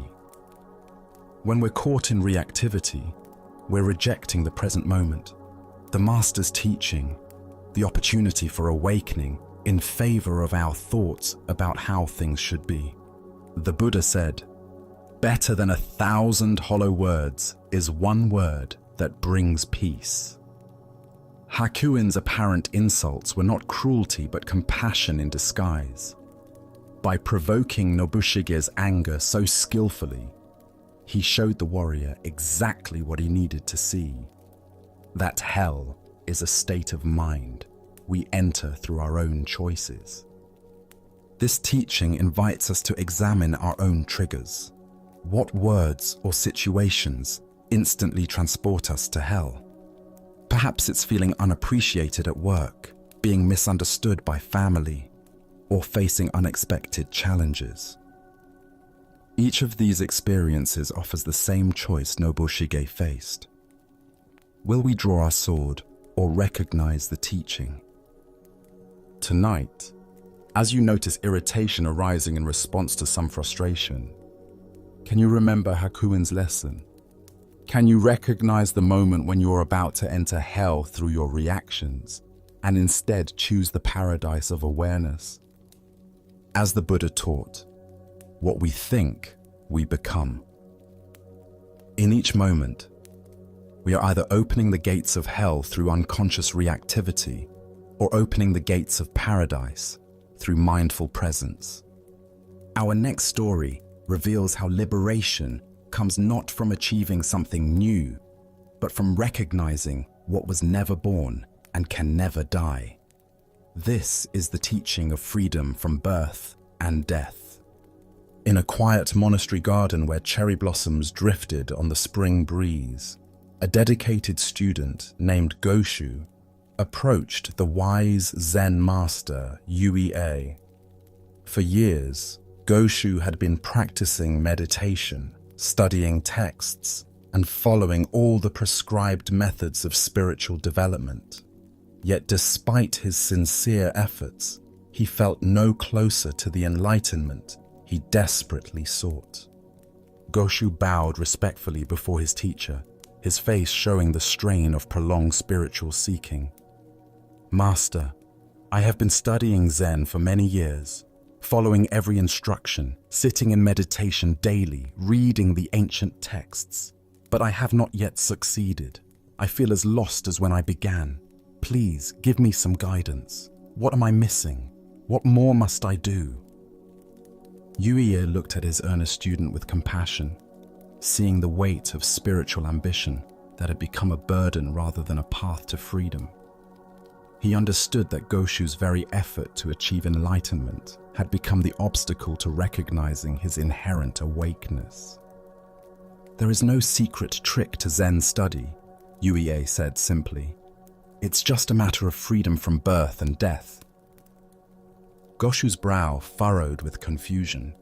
This answer seemed to make his quest even more daunting. Master, how does one pass through birth and death to freedom? That sounds like the most difficult task of all. If I cannot even quiet my mind for a few minutes, how can I transcend birth and death? Yui's eyes brightened, and he raised his voice with sudden intensity. Your every passing thought is birth and death. At these words, something shifted dramatically in Goshu's understanding. Like a veil suddenly lifted, he saw that what he had been seeking as some future attainment was actually the very nature of his present experience. The constant arising and passing away of thoughts, sensations, and emotions. This endless flow was not something to escape, but the very freedom he had been pursuing. Goshu went into ecstasy, feeling as if he had put down a heavy burden he didn't even realize he had been carrying. The relief was profound and immediate. All his years of struggling to become something special dissolved into the recognition that he had never been anything other than the aware space in which all experience appears and disappears. As the Buddha observed, form is emptiness, emptiness is form. What emerges from this story is the recognition that we suffer not because we lack something, but because we don't recognize the freedom that is our fundamental nature. Why do we carry the heavy burden of spiritual becoming? Zen Buddhism points to our identification with the content of consciousness rather than consciousness itself. We mistake ourselves for the stream of thoughts, emotions, and sensations, instead of recognizing ourselves as the aware space in which this stream flows. Every thought that arises is born. Every thought that fades away dies. Every emotion emerges from nowhere and dissolves back into nowhere. Every sensation appears and disappears. This constant birth and death happening in awareness is not a problem to solve, but the very movement of life itself. The deeper understanding here reveals that what we call birth and death are simply names we give to the natural flowing of experience. When we identify with the flow, we suffer the anxiety of constant change. When we recognize ourselves as the awareness in which the flow appears, we discover unshakable peace. Zen Master Huangpo taught, "Your everyday mind, that is the way." This points to the extraordinary fact that the enlightenment we seek is not hidden in special states, but in the ordinary awareness that knows every state. The same awareness that knows anxiety also knows peace. The same awareness that knows confusion also knows clarity. The Buddha said, "In the sky, there is no distinction of east and west. People create distinctions out of their own minds and then believe them to be true. Our spiritual seeking often creates the very problem it attempts to solve by imagining that some states of consciousness are spiritual while others are mundane. Consider how much energy you invest in trying to have better thoughts, more peaceful emotions, or more pleasant experiences. Each effort to improve the content of consciousness reinforces the belief that you are that content, rather than the awareness that witnesses it all with equal presence. In Japanese Zen, there is a teaching called just sitting, or shikantaza. This practice involves recognizing that the sitting itself is enlightenment, rather than a method to achieve enlightenment. Similarly, your current awareness, exactly as it is the freedom you seek, rather than a stepping stone to freedom. Tonight, as thoughts arise and pass away in your awareness, can you recognize the birth and death that UEA pointed to? Can you see that you are not the thoughts that come and go, but the unchanging awareness in which they appear? As the Buddha taught, all conditioned things are impermanent. Work out your salvation with diligence. The salvation is not in perfecting the conditioned, but in recognizing the unconditioned awareness that you already are. Let us now turn to a tale about the nature of faith and self-doubt. This is the story of the wishing tree. A poor man walks slowly through a dense forest, his shoulders heavy with worry, bills unpaid, relationships strained, dreams deferred. Each step seemed to echo with the weight of his many troubles. The canopy above filtered the sunlight into gentle patterns on the forest floor, but he noticed none of this beauty. His mind churned endlessly through his problems, each thought leading to another worry, another reason why his life felt so difficult. Exhausted from walking and thinking, he stopped to rest against what appeared to be an ordinary tree. Its trunk was wide and welcoming, its bark smooth against his back. As he leaned there, catching his breath, he realized how thirsty he had become. "I wish I had something to drink," he murmured to himself. Instantly, as if materializing from thin air, a cup of cool, clear water appeared in his hand. He stared at it in disbelief, turning the cup this way and that, examining it for some trick or illusion. The water looked pure, inviting. Tentatively, he brought it to his lips and drank. It was the most refreshing water he had ever tasted, cool and sweet, exactly what his parched throat needed. That was Strange, he said aloud, but his stomach chose that moment to growl with hunger. Almost without thinking, he wished for food. A simple but nourishing meal appeared before him on a wooden plate. Fresh bread, ripe fruit, and vegetables that looked as if they had just been harvested. The aroma made his mouth water. He ate slowly, marveling at each bite. "My wishes are being granted," he whispered in amazement.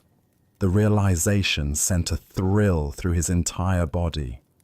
"Well then," he said with growing excitement, "I wish for a beautiful home of my own." Before his eyes, in the meadow just beyond the tree, a magnificent house materialized. It was everything he had ever dreamed of.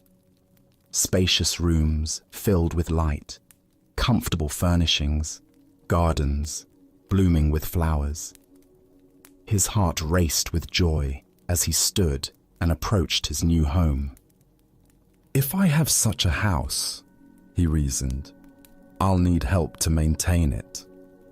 He wished for servants, and immediately several kind-faced people appeared, bowing respectfully and asking how they might serve him.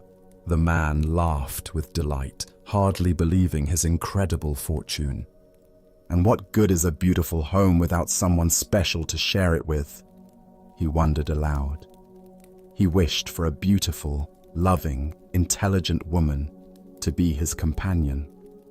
A radiant woman appeared beside him, her eyes warm with affection, her smile gentle and knowing.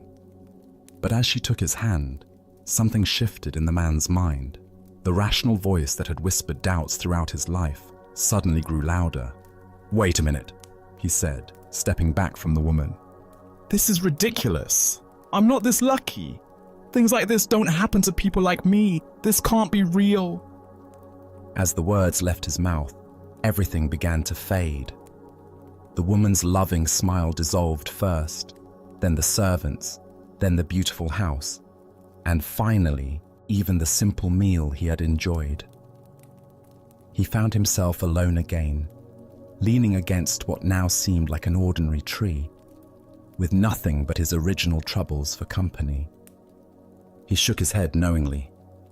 "I knew it," he muttered, and walked away through the forest, his mind immediately returning to the familiar patterns of worry and complaint that had occupied him before. Buddha's wisdom reminds us, we are what we think. All that we are arises with our thoughts. With our thoughts, we make the world. The heart of this lesson lies in understanding the creative power of belief and the self-sabotaging nature of doubt. Why do we so readily dismiss the good that comes into our lives? Zen Buddhism points to a deeply conditioned pattern in the human mind, the tendency to trust our limitations more than our possibilities. We become so familiar with struggle, so identified with our problems, that abundance feels foreign, even threatening to our sense of self. Consider how often throughout your day you might receive unexpected kindness, notice surprising beauty, or encounter opportunities that could transform your circumstances. How quickly do you dismiss these gifts as coincidence, luck, or too good to be true? This reflexive doubt often causes us to literally walk away from the very blessings we've been seeking.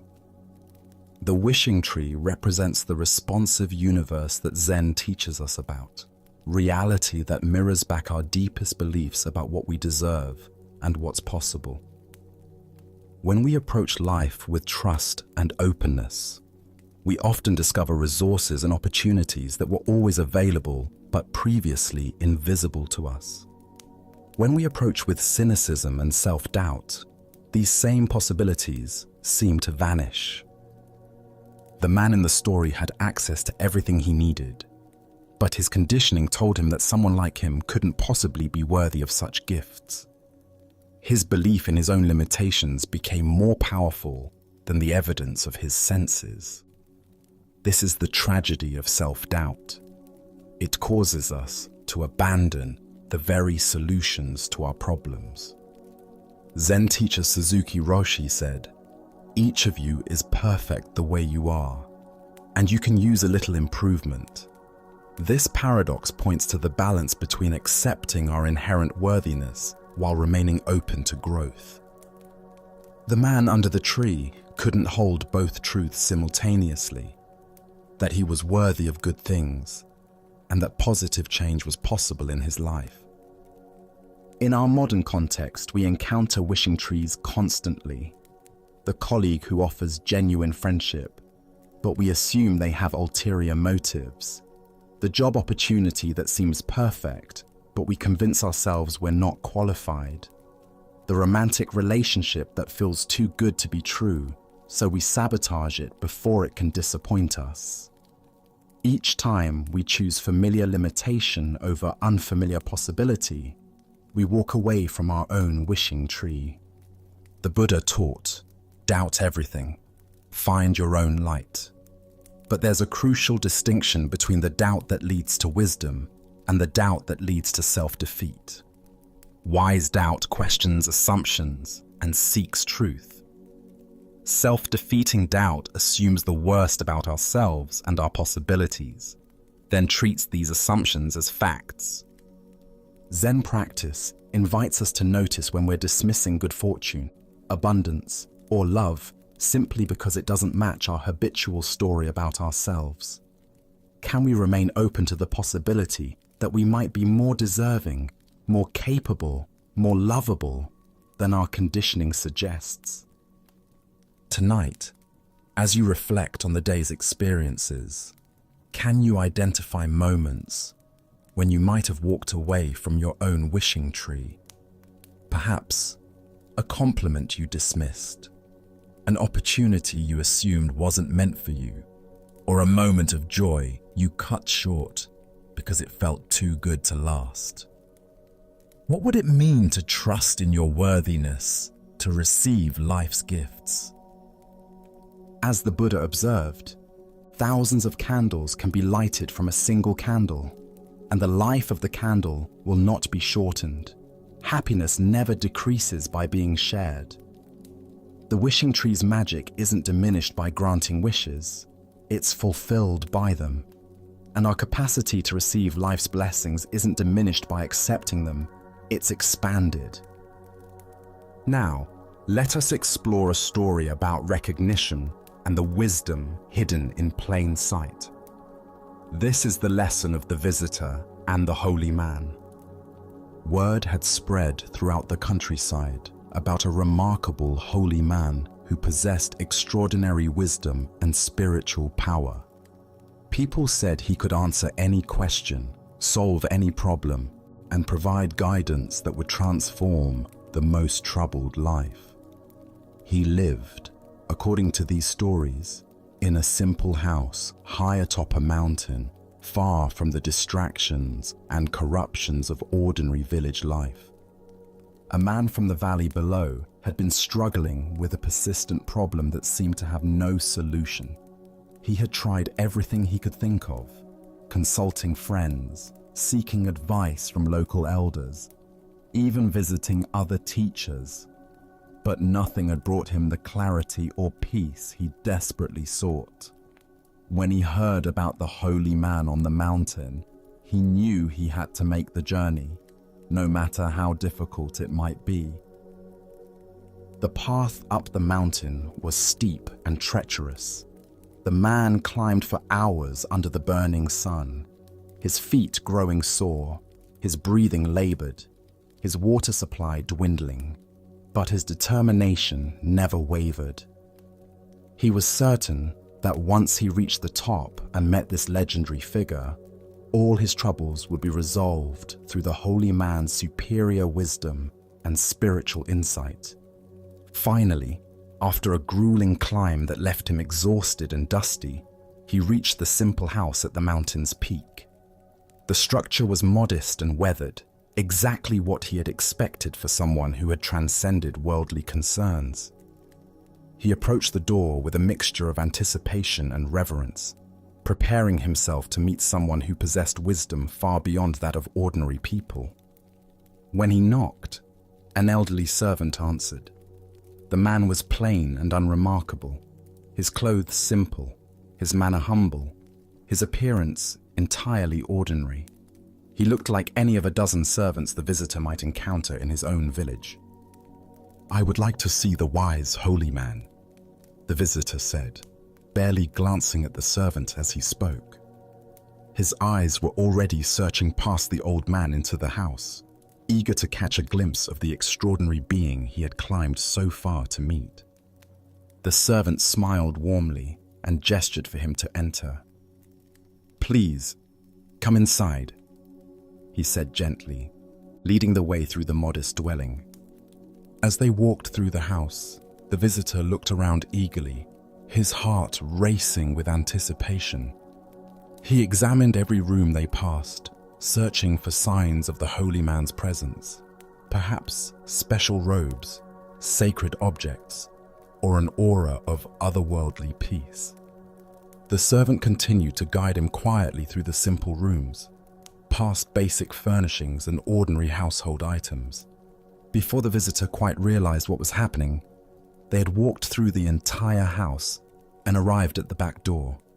The servant opened it and gestured toward the path that led back down the mountain. The visitor stopped abruptly, confusion and disappointment washing over him. "Wait," he said, turning to face the servant with growing frustration. "I didn't come all this way to be escorted through an empty house. I want to see the holy man. Where is he?" The old servant's smile deepened, and his eyes twinkled with gentle amusement. "You already have seen him," he said quietly. "But, more importantly, I have a teaching for you that will solve whatever problem brought you here today." The visitor stared at him, not understanding. This ordinary old man couldn't possibly be the legendary holy figure he had heard about. Where was the radiant presence, the obvious signs of spiritual attainment, the dramatic wisdom that everyone talked about? "Here is the teaching," the servant continued, his voice soft but carrying absolute conviction. "Everyone you meet in life, even if they appear plain and insignificant to you, see each of them as a wise, holy man or woman. If you can do this, if you can truly see the sacred in every person you encounter, then whatever problem you brought here today will be solved." Buddha's wisdom tells us, if you want to know your past, look at your present condition. If you want to know your future, look at your present actions. This tale unveils the profound truth that we find what we're prepared to see, and our capacity for recognition determines what wisdom becomes available to us. Why do we search for the sacred in special places and extraordinary people while overlooking the wisdom that surrounds us every day? Zen Buddhism points to our conditioning that associates spiritual truth with dramatic appearances, exotic circumstances, and obviously impressive figures. But the deepest teachings often come disguised as the most ordinary encounters. The visitor's problem wasn't really the external difficulty that brought him to the mountain. His deeper problem was his inability to recognize wisdom when it didn't match his preconceptions. He was so focused on finding someone who looked like his idea of a holy man that he almost missed the actual holy man standing right in front of him. Consider your own daily interactions. How often do you dismiss people because they don't seem impressive, educated, or obviously wise? The checkout clerk who greets you with genuine warmth, the janitor who works with quiet dignity, the child who asks innocent but profound questions. Any of these encounters might offer exactly the insight you need if you're prepared to receive it. This teaching transforms how we move through the world. Instead of searching for wisdom in special places or waiting for obviously enlightened teachers to appear, we begin to approach every person as a potential source of insight.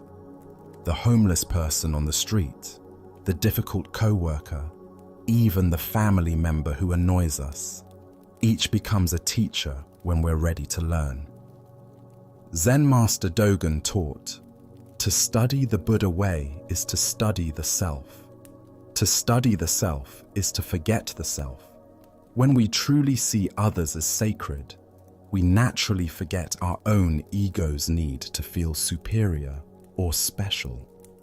The visitor's disappointment came from his attachment to being someone who had access to exclusive wisdom rather than someone who could recognize wisdom everywhere. The Buddha said, "Thousands of candles can be lighted from a single candle, and the life of the candle will not be shortened. Happiness never decreases by being shared." Every person carries this same capacity to kindle understanding in others, but only when we approach them with the recognition that they might have something valuable to offer. Look deeply at your current relationships and daily encounters. Where might you be overlooking wisdom because it comes in an ordinary package? What would change in your interactions if you truly treated every person as someone who might be a disguised holy man or woman? Tonight, as you consider the various people in your life, family members, colleagues, strangers you encounter, can you practice the holy man's teaching? Can you look past surface appearances and social roles to see the deeper wisdom that every conscious being carries? Can you approach tomorrow's interactions with the recognition that your next teacher might be standing right in front of you, waiting to be seen? As the Buddha observed, in the sky, there is no distinction of east and west. People create distinctions out of their own minds and then believe them to be true. The distinction between holy and ordinary, wise and simple, teacher and student exists primarily in our own minds. When we learn to see past these artificial categories, we discover that wisdom is everywhere, waiting patiently for our recognition. Our next story reveals the profound difference between spiritual performance and authentic understanding. This is the teaching of the head that wished to be severed. In the great monastery of Chao Chu, where hundreds of monks gathered daily for meditation and study, the morning routines followed ancient rhythms. After the pre-dawn sitting, as the first light touched the mountain peaks surrounding the monastery, monks would disperse to their various duties, some to the gardens, others to the kitchens, still others to copying sacred texts or maintaining the buildings. One particular morning, the Venerable Abbot Chao Cho made his customary walk through the monastery grounds, checking on the well-being of his students and the condition of their practice. His presence was both gentle and penetrating. Monks never knew when their most casual words might become profound teachings, or when their deepest spiritual insights might be revealed as mere intellectual concepts. As he passed behind the main meditation hall, a building where the community gathered twice daily for silent sitting, the abbot noticed a young monk sitting alone in the shadow of the wooden structure. The monk appeared to be engaged in some form of practice, though he was apart from the scheduled community activities.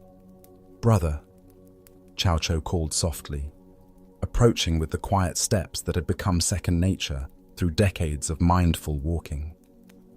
"Where have all the virtuous ones gone?" The question seemed simple enough, almost like casual conversation, but those familiar with Chao Cho's teaching style recognized the subtle depth in his inquiry. Was he asking about physical location, spiritual attainment, or something else entirely? The young monk looked up with an expression of confident understanding. He had been at the monastery for several years and prided himself on grasping the essential points of Zen teaching.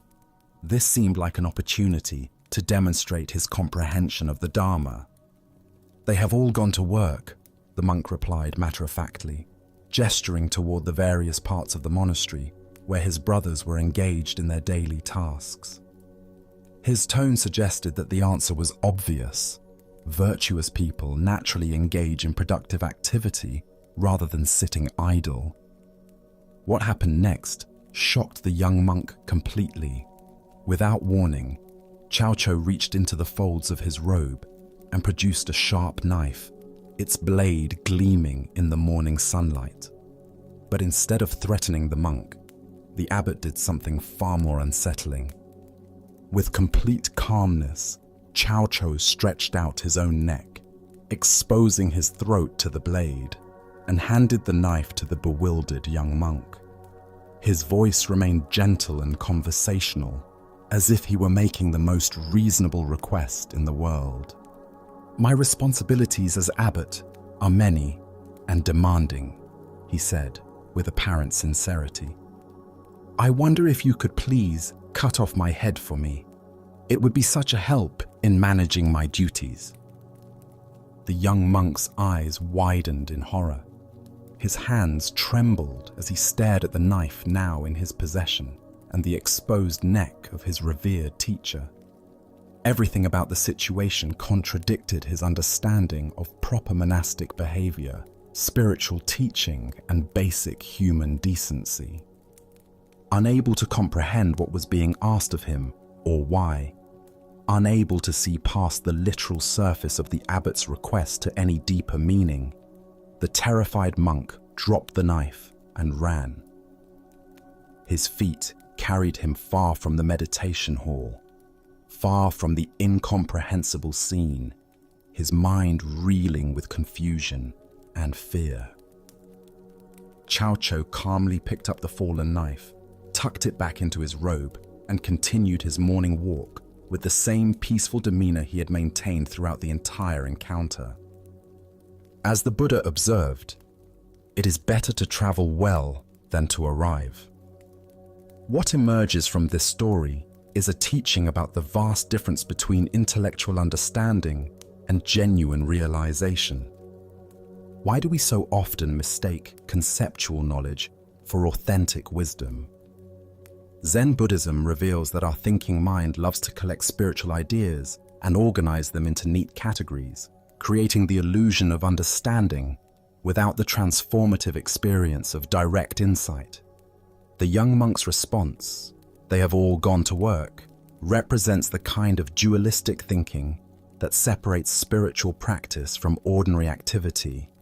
His answer implied that virtue lies in doing productive tasks rather than sitting idly, revealing his assumption that awakened activity and rest exist in opposition to each other. But Cao Cao's teaching cuts much deeper than this surface interpretation. By offering his neck to the knife, he was asking a profound question. If the monk truly understood that all the virtuous ones had gone to work, what work was most essential? If responsibility truly mattered, what was the most compassionate response to suffering? Look deeply at your own spiritual assumptions. How often do we divide life into spiritual activities and mundane ones, important work and trivial tasks, sacred moments and ordinary time? This dualistic thinking keeps us from recognizing that every moment offers opportunities for awakened response. The abbot's gesture points toward the heart of Zen understanding. Genuine compassion sometimes requires actions that transcend conventional thinking. When someone is truly suffering under the burden of responsibility, attachment, or spiritual seeking itself, what is the most loving response? Sometimes it requires cutting through the very thing that seems most precious: our concepts, our roles, even our sense of separate self. Zen master Linji taught, "If you meet the Buddha on the road, kill the Buddha." This famous saying points to the same radical teaching Cao Cao offered. Any fixed idea about enlightenment, any attachment to spiritual roles or concepts, becomes an obstacle to direct realization. True compassion sometimes requires destroying the very thing we think we're trying to protect. The young monk's terror and flight revealed how completely he missed this deeper level of teaching. He remained trapped in literal interpretation, unable to see past the surface of the abbot's words to their transformative invitation. His spiritual understanding, though articulate, remained purely conceptual. Consider your own relationship to spiritual responsibility and helping others. When someone asks for help with their suffering, do we offer concepts and advice, or do we respond from a deeper place of understanding?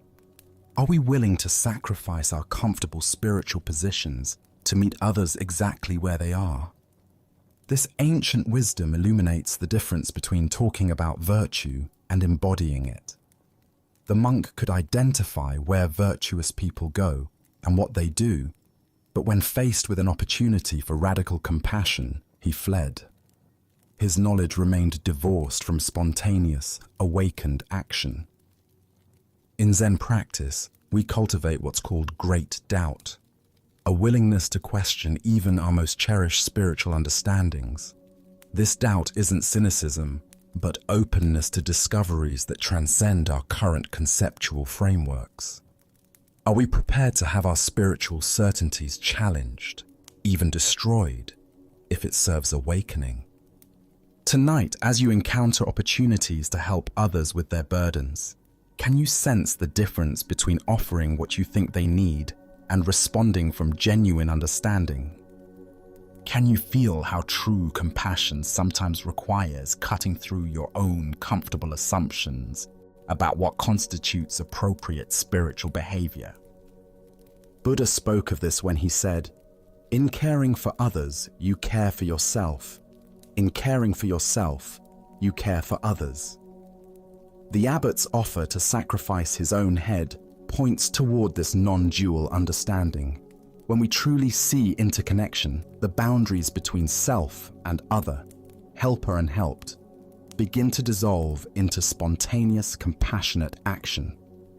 Let us now turn to a tale of a young monk who believed he had failed in his spiritual journey. This is the story of the Golden Wake. At a peaceful monastery overlooking a serene mountain lake, a young student sat dejected on the temple steps as the sun began its descent toward the water. His shoulders sagged with the weight of disappointment, and his eyes reflected the heaviness in his heart. For months, he had struggled with his studies, unable to grasp the profound teachings that seemed to come so naturally to his fellow monks. "The boat is coming to take me home because I have failed in my studies here at the monastery," he said to his teacher, who had quietly approached and sat beside him. "What can I say to my family? They sent me here with such hope, believing I would return as a learned monk who could guide others on the path." The old teacher gazed out at the lake, where a small wooden boat was making its way slowly across the still water.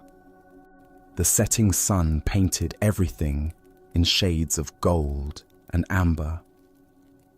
"Say that you did your best, and that is as much as anyone can do," he answered gently, his voice carrying the wisdom of many years.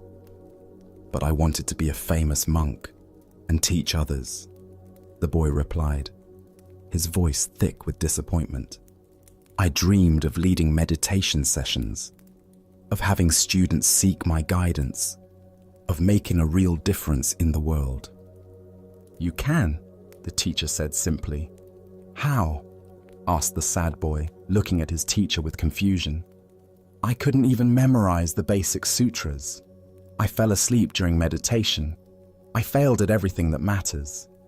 The teacher smiled and pointed toward the water. "Live from your heart. I will show you. Do you see that boat making its way across the lake with the sun setting behind it?" "Yes," the boy replied, following his teacher's gaze. "Do you see its wake spreading across the lake? See how the boat looks like the apex of a golden triangle as the wake fans out from its bow?" The boy squinted, trying to see what his teacher described. "Sort of." "Squint," said the teacher patiently. That boat is you as you leave the monastery. The lake is your life. The wake is the effect that you will have on the world. Each ripple triggers another ripple, which triggers another.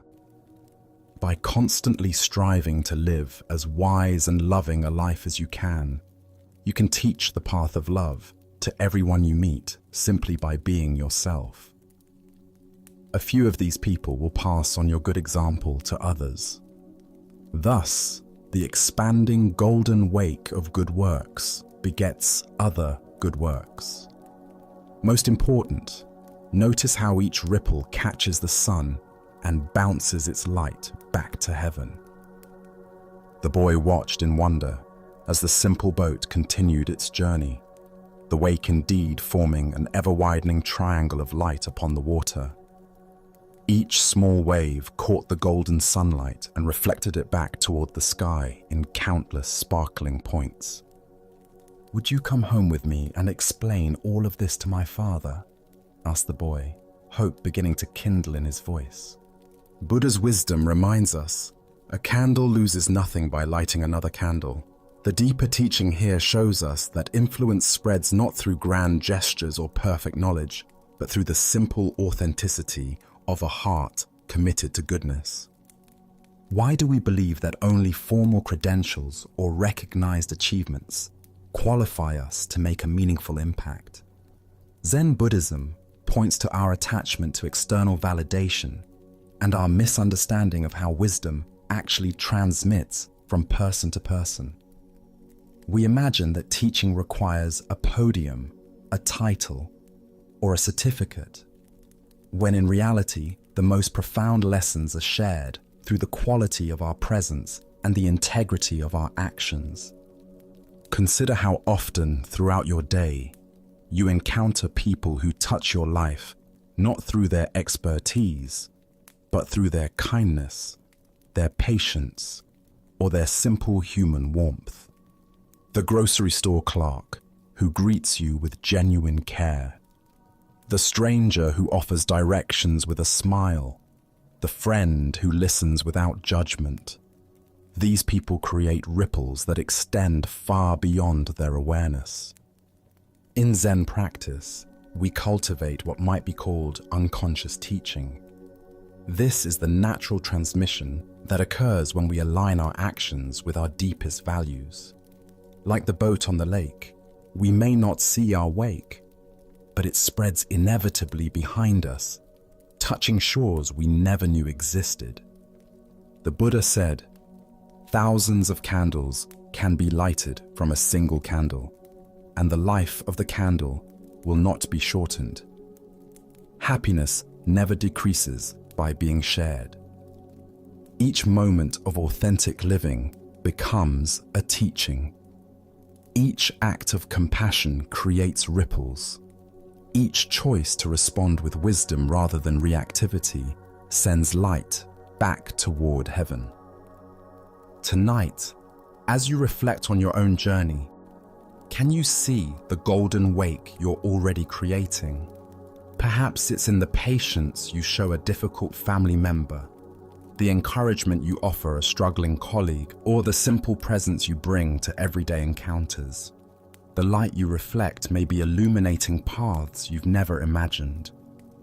Our next story reveals a profound teaching about the nature of emptiness and the surprising places where we discover truth.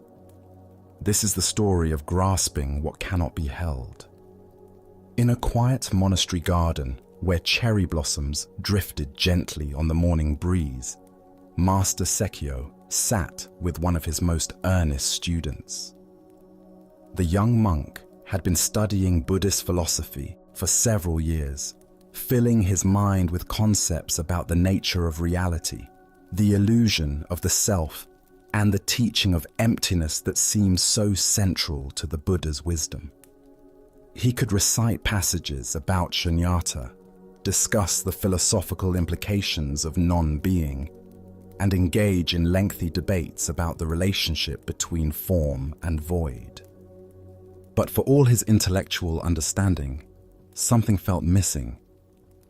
The words remained just words, concepts floating in his mind without the direct experience that would make them real.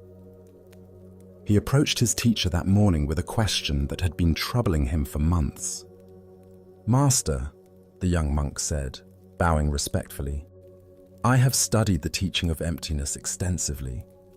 I understand that all phenomena arise and pass away, that nothing has permanent, independent existence. But I feel like I'm only grasping concepts. Can you help me get hold of emptiness itself?" Sekio looked at his student with knowing eyes.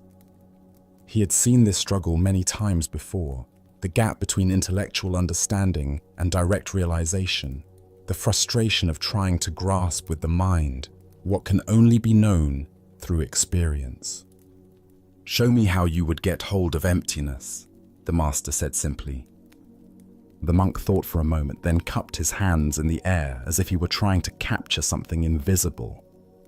He held his hands carefully as though cradling a soap bubble that might burst at any moment. His face was earnest and concentrated, his entire being focused on this attempt to demonstrate his understanding of a teaching about the very nature of nothingness. "There," he said, holding his cupped hands very still. "I'm trying to hold emptiness itself." Sekio looked at the student's empty hands and shook his head gently. "That's not very good," he said with a slight smile. "You haven't got anything in there at all. You're just holding air and calling it something special." The monk's face fell. He had been so certain that his gesture captured something meaningful about the teaching. "Well, master," he said, his voice tinged with disappointment and confusion, "please show me a better way. How does one truly get hold of emptiness?" Without warning, Master Sekio reached out and grabbed the monk's nose, giving it a sharp, firm yank. "Ouch!" the monk yelled, his hands flying to his face, his eyes watering from the sudden, unexpected pain. "Master, that hurt me!" Sekio released his grip and smiled broadly. "Now that," he said with satisfaction, "is how you get hold of emptiness." The monk stood there, rubbing his nose, completely bewildered. His nose throbbed with very real, very unempty pain. How could this physical sensation, this undeniable presence of discomfort, have anything to do with emptiness? It seemed like the opposite of everything he had been studying. But as the initial shock wore off, something began to shift in his understanding. The pain in his nose was absolutely real, yet it was also completely impermanent, already beginning to fade. It had arisen from nowhere, would disappear completely, and left no permanent mark on reality. It was both utterly present and completely insubstantial. More importantly, in the moment of that sharp sensation, all his conceptual thinking about emptiness had vanished entirely. There had been no philosophical analysis, no abstract understanding, just direct, immediate experience. The gap between the one experiencing and the thing experienced had dissolved in the simple reality of ouch. As the Buddha taught, form is emptiness. Emptiness is form.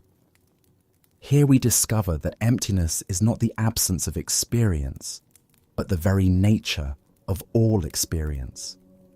Everything arises, exists for a moment, and passes away, leaving no permanent trace while being completely real in its moment of appearing. Why do we struggle so hard to understand emptiness conceptually when it's the very fabric of every moment? Zen Buddhism points to our habit of trying to grasp reality with our thinking minds rather than experiencing it directly. We turn the most immediate truths into abstract philosophies, then wonder why they feel distant and theoretical. The monk's mistake was common and understandable. He was trying to hold emptiness as if it were a thing, an object that could be captured and possessed. But emptiness isn't an object. It's the very condition that allows all objects to appear and disappear. It's not something we can grasp, it's what makes grasping possible. Consider your own experience right now. The thoughts arising in your mind. Where do they come from? Where do they go when they fade? The sensations in your body, the sounds around you, even your sense of being someone who is reading these words. All of it is appearing and disappearing in the space of awareness, like clouds in an empty sky. This emptiness isn't blank nothingness. It's alive, responsive, creative, the very capacity for experience itself. When Sekio yanked his student's nose, he wasn't demonstrating the absence of sensation, but the miraculous way sensation appears from nowhere, exists vividly, and dissolves back into nowhere, all within the spacious emptiness of awareness. Zen Master Huang Po taught, "The foolish reject what they see, not what they think. The wise reject what they think, not what they see." The monk was rejecting his direct experience in favor of his concepts about experience. The master's intervention brought him back to the immediacy of seeing, feeling, and knowing without the filter of philosophical analysis. In our daily lives, we constantly encounter this same teaching. The anger that seems so solid and permanent when we're caught in it. Where does it go when it naturally subsides? The worry that feels so important and real. What is its actual substance when we look closely? Even our sense of being a solid, separate self, isn't it actually more like a flowing process? A river that appears to be the same while constantly changing. The Buddha said, "All conditioned things are impermanent. Work out your salvation with diligence." This isn't a philosophical statement, but a direct pointing to what's happening right now. Everything we experience is empty, in the sense that it has no permanent, independent existence, yet it's all perfectly real as it appears. Tonight, as you notice thoughts, sensations, and experiences arising and passing in your awareness, can you sense the emptiness that Sekio was pointing to? Not as an abstract concept, but as the very space in which your life is unfolding. Can you feel how this emptiness is not separate from the fullness of your experience, but is its very nature? Buddha's wisdom reminds us, in the sky, there is no distinction of east and west. People create distinctions out of their own minds and then believe them to be true. The emptiness of all phenomena isn't something we need to achieve or understand. It's what we are, what everything is right now. We just need to stop trying to grasp it and let ourselves be grasped by it instead. Let us now turn to a story about the deceptive nature of appearances and the masks we wear in seeking acceptance. This is the tale of the hungry abbot and the generous robe. In a bustling merchant quarter of an ancient Chinese city, where silk traders and wealthy families built elaborate houses behind high walls, there lived a man whose prosperity was known throughout the region. His mansion boasted carved jade doorways, courtyards filled with exotic birds, and servants who attended to every detail of daily life. This man took great pride in his position and was particular about maintaining his reputation among other prominent citizens. One morning, as autumn rain fell steadily on the cobblestone streets, a figure approached his ornate front gate. The visitor was a Zen abbot from a mountain monastery, but he appeared as nothing more than a beggar. His simple brown robes were patched and worn thin from years of use. His sandals were cracked and muddy from walking mountain paths, and his wooden begging bowl showed the stains and scratches of countless meals received in charity. The abbot stood quietly at the gate, rain dripping from his shaved head, and waited with the patient dignity that comes from years of spiritual practice. When the gatekeeper finally noticed him, the man's expression immediately showed disdain. "What do you want, beggar?" the gatekeeper asked harshly, not bothering to bow or show any respect. "This is the house of an important man. We have no scraps for wanderers." "I am traveling and seeking alms," the abbot replied gently. "Perhaps your master would offer a simple meal to a monk." The gatekeeper looked him up and down with obvious contempt. These ragged clothes, this worn appearance. Clearly this was just another vagrant trying to take advantage of his master's household. "Be gone," he commanded. "My master does not waste food on beggars. Seek your charity elsewhere." The abbot accepted this rejection without anger or argument. He simply bowed, turned, and walked back into the rain, his empty bowl tucked beneath his arm. Several hours later, as the afternoon sun broke through the clouds, the same figure returned to the same gate. But now everything had changed. The abbot wore his formal ceremonial robes, rich golden silk embroidered with intricate patterns, a magnificent purple sash across his shoulders, and prayer beads carved from precious wood. His bearing remained humble, but his appearance now spoke unmistakably of high spiritual rank and monastery wealth. This time, when the gatekeeper saw him approaching, his entire demeanor transformed. "Welcome, honored master," he exclaimed, bowing deeply. Please enter. My master will be so pleased to receive such a distinguished visitor."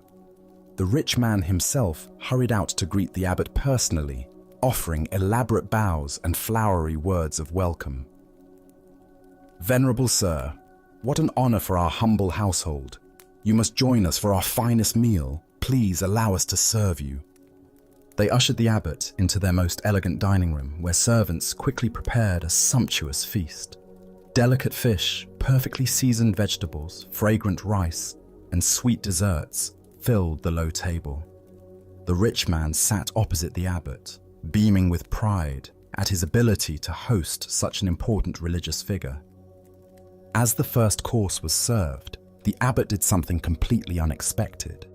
Instead of eating, he carefully removed his beautiful ceremonial robe and folded it with great attention.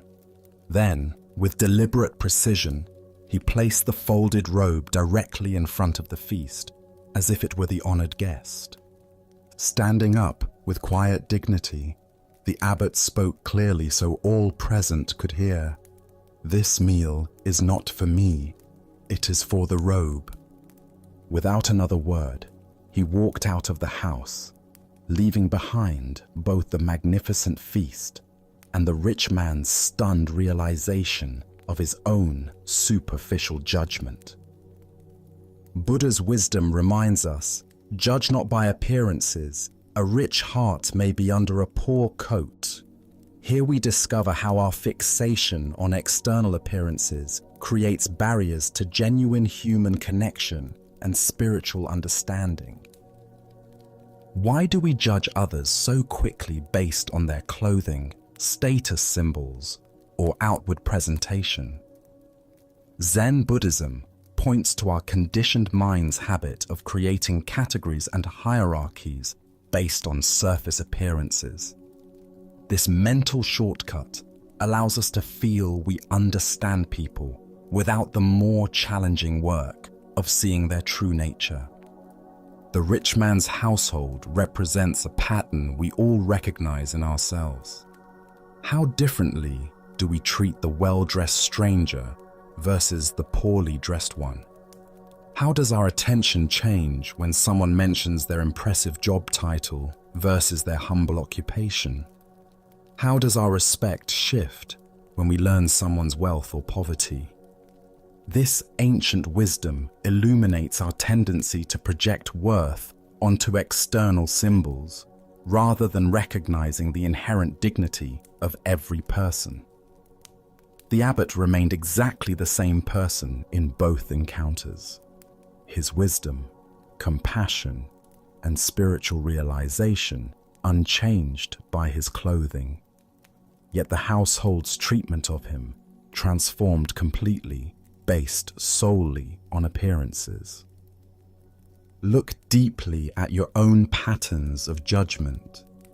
Perhaps you find yourself making assumptions about people in expensive cars versus old vehicles, designer clothes versus thrift store finds, prestigious addresses versus modest neighborhoods. Each of these judgments reveals how we've been conditioned to equate external appearance with internal worth. The story points us toward a fundamental question about authenticity. If we receive a different treatment based on our presentation, which version of ourselves is real? Are we the person in casual clothes running errands, or the person dressed professionally for important meetings? Are we the one seeking help, or the one offering it? In Zen practice, we cultivate what's called original face, the authentic self that exists beneath all roles, costumes, and presentations. This original face doesn't change whether we're wearing rags or ceremonial robes, whether others treat us with respect or dismissal. Zen Master Bankei taught, "Your original face is not born and does not die." This teaching invites us to recognize that our essential nature, our capacity for awareness, love, and wisdom remains constant, regardless of how others perceive us or how we present ourselves to the world. The abbot's teaching was not just for the rich man, but for all of us who might witness his story. By feeding the robe instead of himself, he revealed how often we relate to people's personas rather than their essence. We honor the title, the clothing, the symbols of status, while missing the actual human being present before us. Consider how this insight might transform your daily interactions. The server at your restaurant, the clerk at the store, the person asking for directions, each carries the same essential dignity as the most honored guest. The challenge is seeing past the uniforms, the circumstances, the social roles, to the original face beneath. This doesn't mean we ignore practical realities or social conventions, but that we hold them more lightly. We can acknowledge someone's professional role while remembering their fundamental humanity. We can dress appropriately for occasions while knowing our worth doesn't depend on our wardrobe. Tonight, as you consider the various roles and presentations you inhabit throughout the day, can you sense the unchanging awareness that witnesses all these temporary costumes? Can you feel the original face that remains constant, whether others see you as important or invisible? The Buddha said, "Better than 1,000 hollow words is one word that brings peace." The abbot's silent gesture spoke more powerfully than lengthy sermons about equality and compassion. By walking away from the feast, prepared for his appearance rather than his essence, he offered a teaching that continues to resonate across centuries. Let us now turn to a tale that reveals how deeply our ego can hide, even from ourselves. This is the story of the Prime Minister's lesson. In the grand capital of the Tang Dynasty, where golden palaces rose toward heaven and scholars debated philosophy in moonlit gardens, there lived a man of extraordinary accomplishments. The Prime Minister had earned his position through brilliance in both statecraft and military strategy, defending the empire from invaders while crafting policies that brought prosperity to millions. His name was spoken with reverence throughout the land, and his counsel was sought by the emperor himself. Yet despite his worldly success, the Prime Minister considered himself a humble student of the Buddha's teachings. Each week, he would leave behind the silk robes and ceremonial duties of his office, donning simple clothes to visit his beloved Zen master in a modest temple on the outskirts of the city.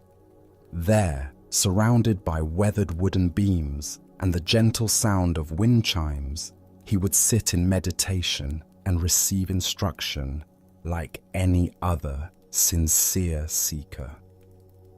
The relationship between the two men appeared beautifully balanced. The master treated his distinguished student with neither special deference nor dismissal, and the Prime Minister seemed to approach his teacher with genuine humility and respect. To observers, it appeared that political rank had no bearing on their spiritual connection, simply a wise teacher guiding an earnest student along the path of awakening. On one particular autumn afternoon, as golden leaves drifted past the temple windows, the Prime Minister settled into his usual position before his master. After their customary meditation, he posed a question that had been troubling him. "Your Reverence," he began with careful formality, "I have been contemplating the nature of spiritual obstacles. Could you please explain what egotism means according to Buddhist teaching?" The transformation in the master's demeanor was startling and immediate. His face flushed deep red, his eyes flashed with apparent anger, and in a voice dripping with condescension and contempt, he snapped back harshly. "What kind of stupid question is that? Have you learned nothing in all your visits here?" The Prime Minister recoiled as if physically struck. Never had his teacher spoken to him with such disrespect. His own face grew hot with indignation.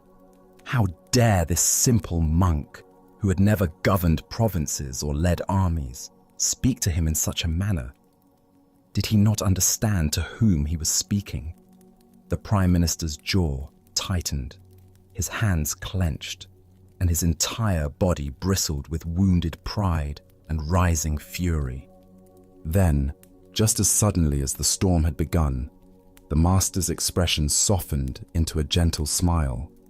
His voice returned to its usual warm, patient tone as he said quietly, "This, Your Excellency, is egotism. Buddha's wisdom reminds us the ego is a veil between humans and God." What emerges from this story is a profound teaching about the subtlety and persistence of our false sense of self. Even when we believe we have cultivated humility, the ego remains, waiting for the right trigger to reveal its hidden presence. Why do we struggle to see our own egotism? Zen Buddhism teaches that the ego is like our own shadow, always present but rarely noticed because we're looking in the wrong direction. The ego is particularly clever at disguising itself in spiritual clothing. We can practice meditation for years, study sacred texts, and even develop genuine compassion, all while maintaining a subtle sense of spiritual superiority or specialness. The Prime Minister's ego wasn't obvious in his daily spiritual practice. He appeared humble, respectful, and sincere. But when his dignity was challenged, when his sense of status and importance was threatened, the ego erupted with full force. This is the ego's signature. It reveals itself not in our calm moments, but in our reactive ones. Consider how often throughout your day you might experience similar moments. A colleague interrupts you during a meeting, and irritation flashes through your mind. A driver cuts you off in traffic, and anger arises. Someone questions your expertise in an area you consider your specialty, and defensiveness emerges. These automatic reactions reveal the ego's constant vigilance, always ready to defend its constructed image of who we think we are. Zen master Suzuki Roshi taught, "Each of you is perfect the way you are, and you can use a little improvement." This paradox points to the heart of working with ego. We must simultaneously accept ourselves completely while remaining willing to see through our self-deceptions. The ego thrives on both self-hatred and self-aggrandizement, but it dissolves in the light of honest, compassionate self-observation. The master's skillful teaching method reveals another crucial insight. Sometimes the most effective spiritual instruction comes not through gentle guidance, but through direct confrontation with our unconscious patterns. The shock of having his dignity challenged in such an unexpected way created a moment of clarity for the Prime Minister. A sudden recognition of patterns that had been operating below the surface of his awareness. In Zen practice, we cultivate what might be called ego transparency, the ability to see through our self-protective mechanisms as they arise. This doesn't mean we eliminate the ego entirely, which would be neither possible nor desirable, but rather that we develop a lighter relationship with it. We learn to recognize its voice without automatically believing its stories. Tonight, as you notice moments of defensiveness, irritation, or wounded pride arising in your interactions, can you remember the Prime Minister's lesson? Can you see these reactions not as character flaws, but as opportunities for deeper self-understanding? As the Buddha taught, you only lose what you cling to. The ego is simply another thing we cling to, a collection of stories about who we think we are. In releasing our grip on these stories, we discover the freedom that lies beyond the prison of self-importance. Tonight, as we bring our shared journey to a gentle close, can you sense how the peace you've experienced isn't something separate or distant, but instead something always within your reach? Can you feel that the profound stillness you've touched tonight lives not just in these stories, but in your own present awareness, quietly awaiting your recognition?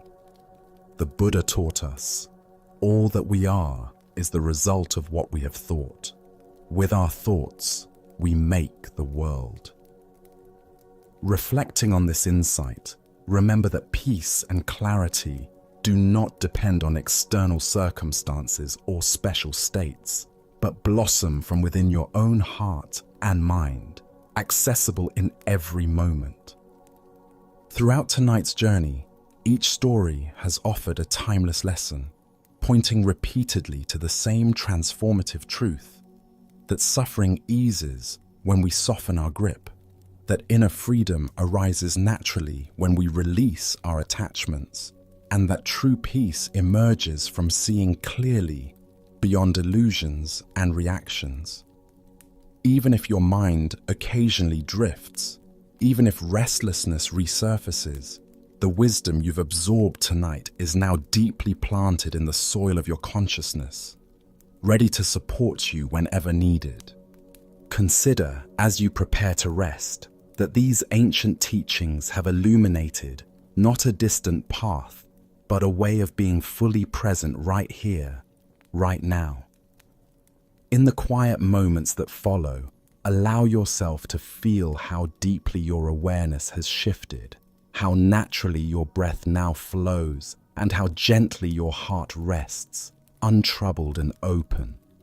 These teachings are reminders that true wisdom is not hidden on mountaintops, nor locked away in sacred texts. It shines brightly and unmistakably in the ordinary simplicity of mindful awareness. Tonight, you've glimpsed that truth, a truth that the Buddha himself affirmed when he taught. 3 things cannot remain long hidden: the sun, the moon, and the truth. As you move from this peaceful space back into your daily life, carry with you not only the stories themselves, but the profound calm and insight they have kindled within you. May this inner peace serve as your steady companion, illuminating your way through both bright and challenging moments alike. Thank you sincerely for sharing this journey with us at Sleepy Monk. May your rest tonight be restorative and deep, nourishing you fully and awakening you refreshed and ready to greet the morning with renewed clarity, compassion, and joy. Until our paths meet again, may your heart remain open, your mind remain clear, and your spirit continue to grow strong, guided gently by the timeless wisdom of Zen.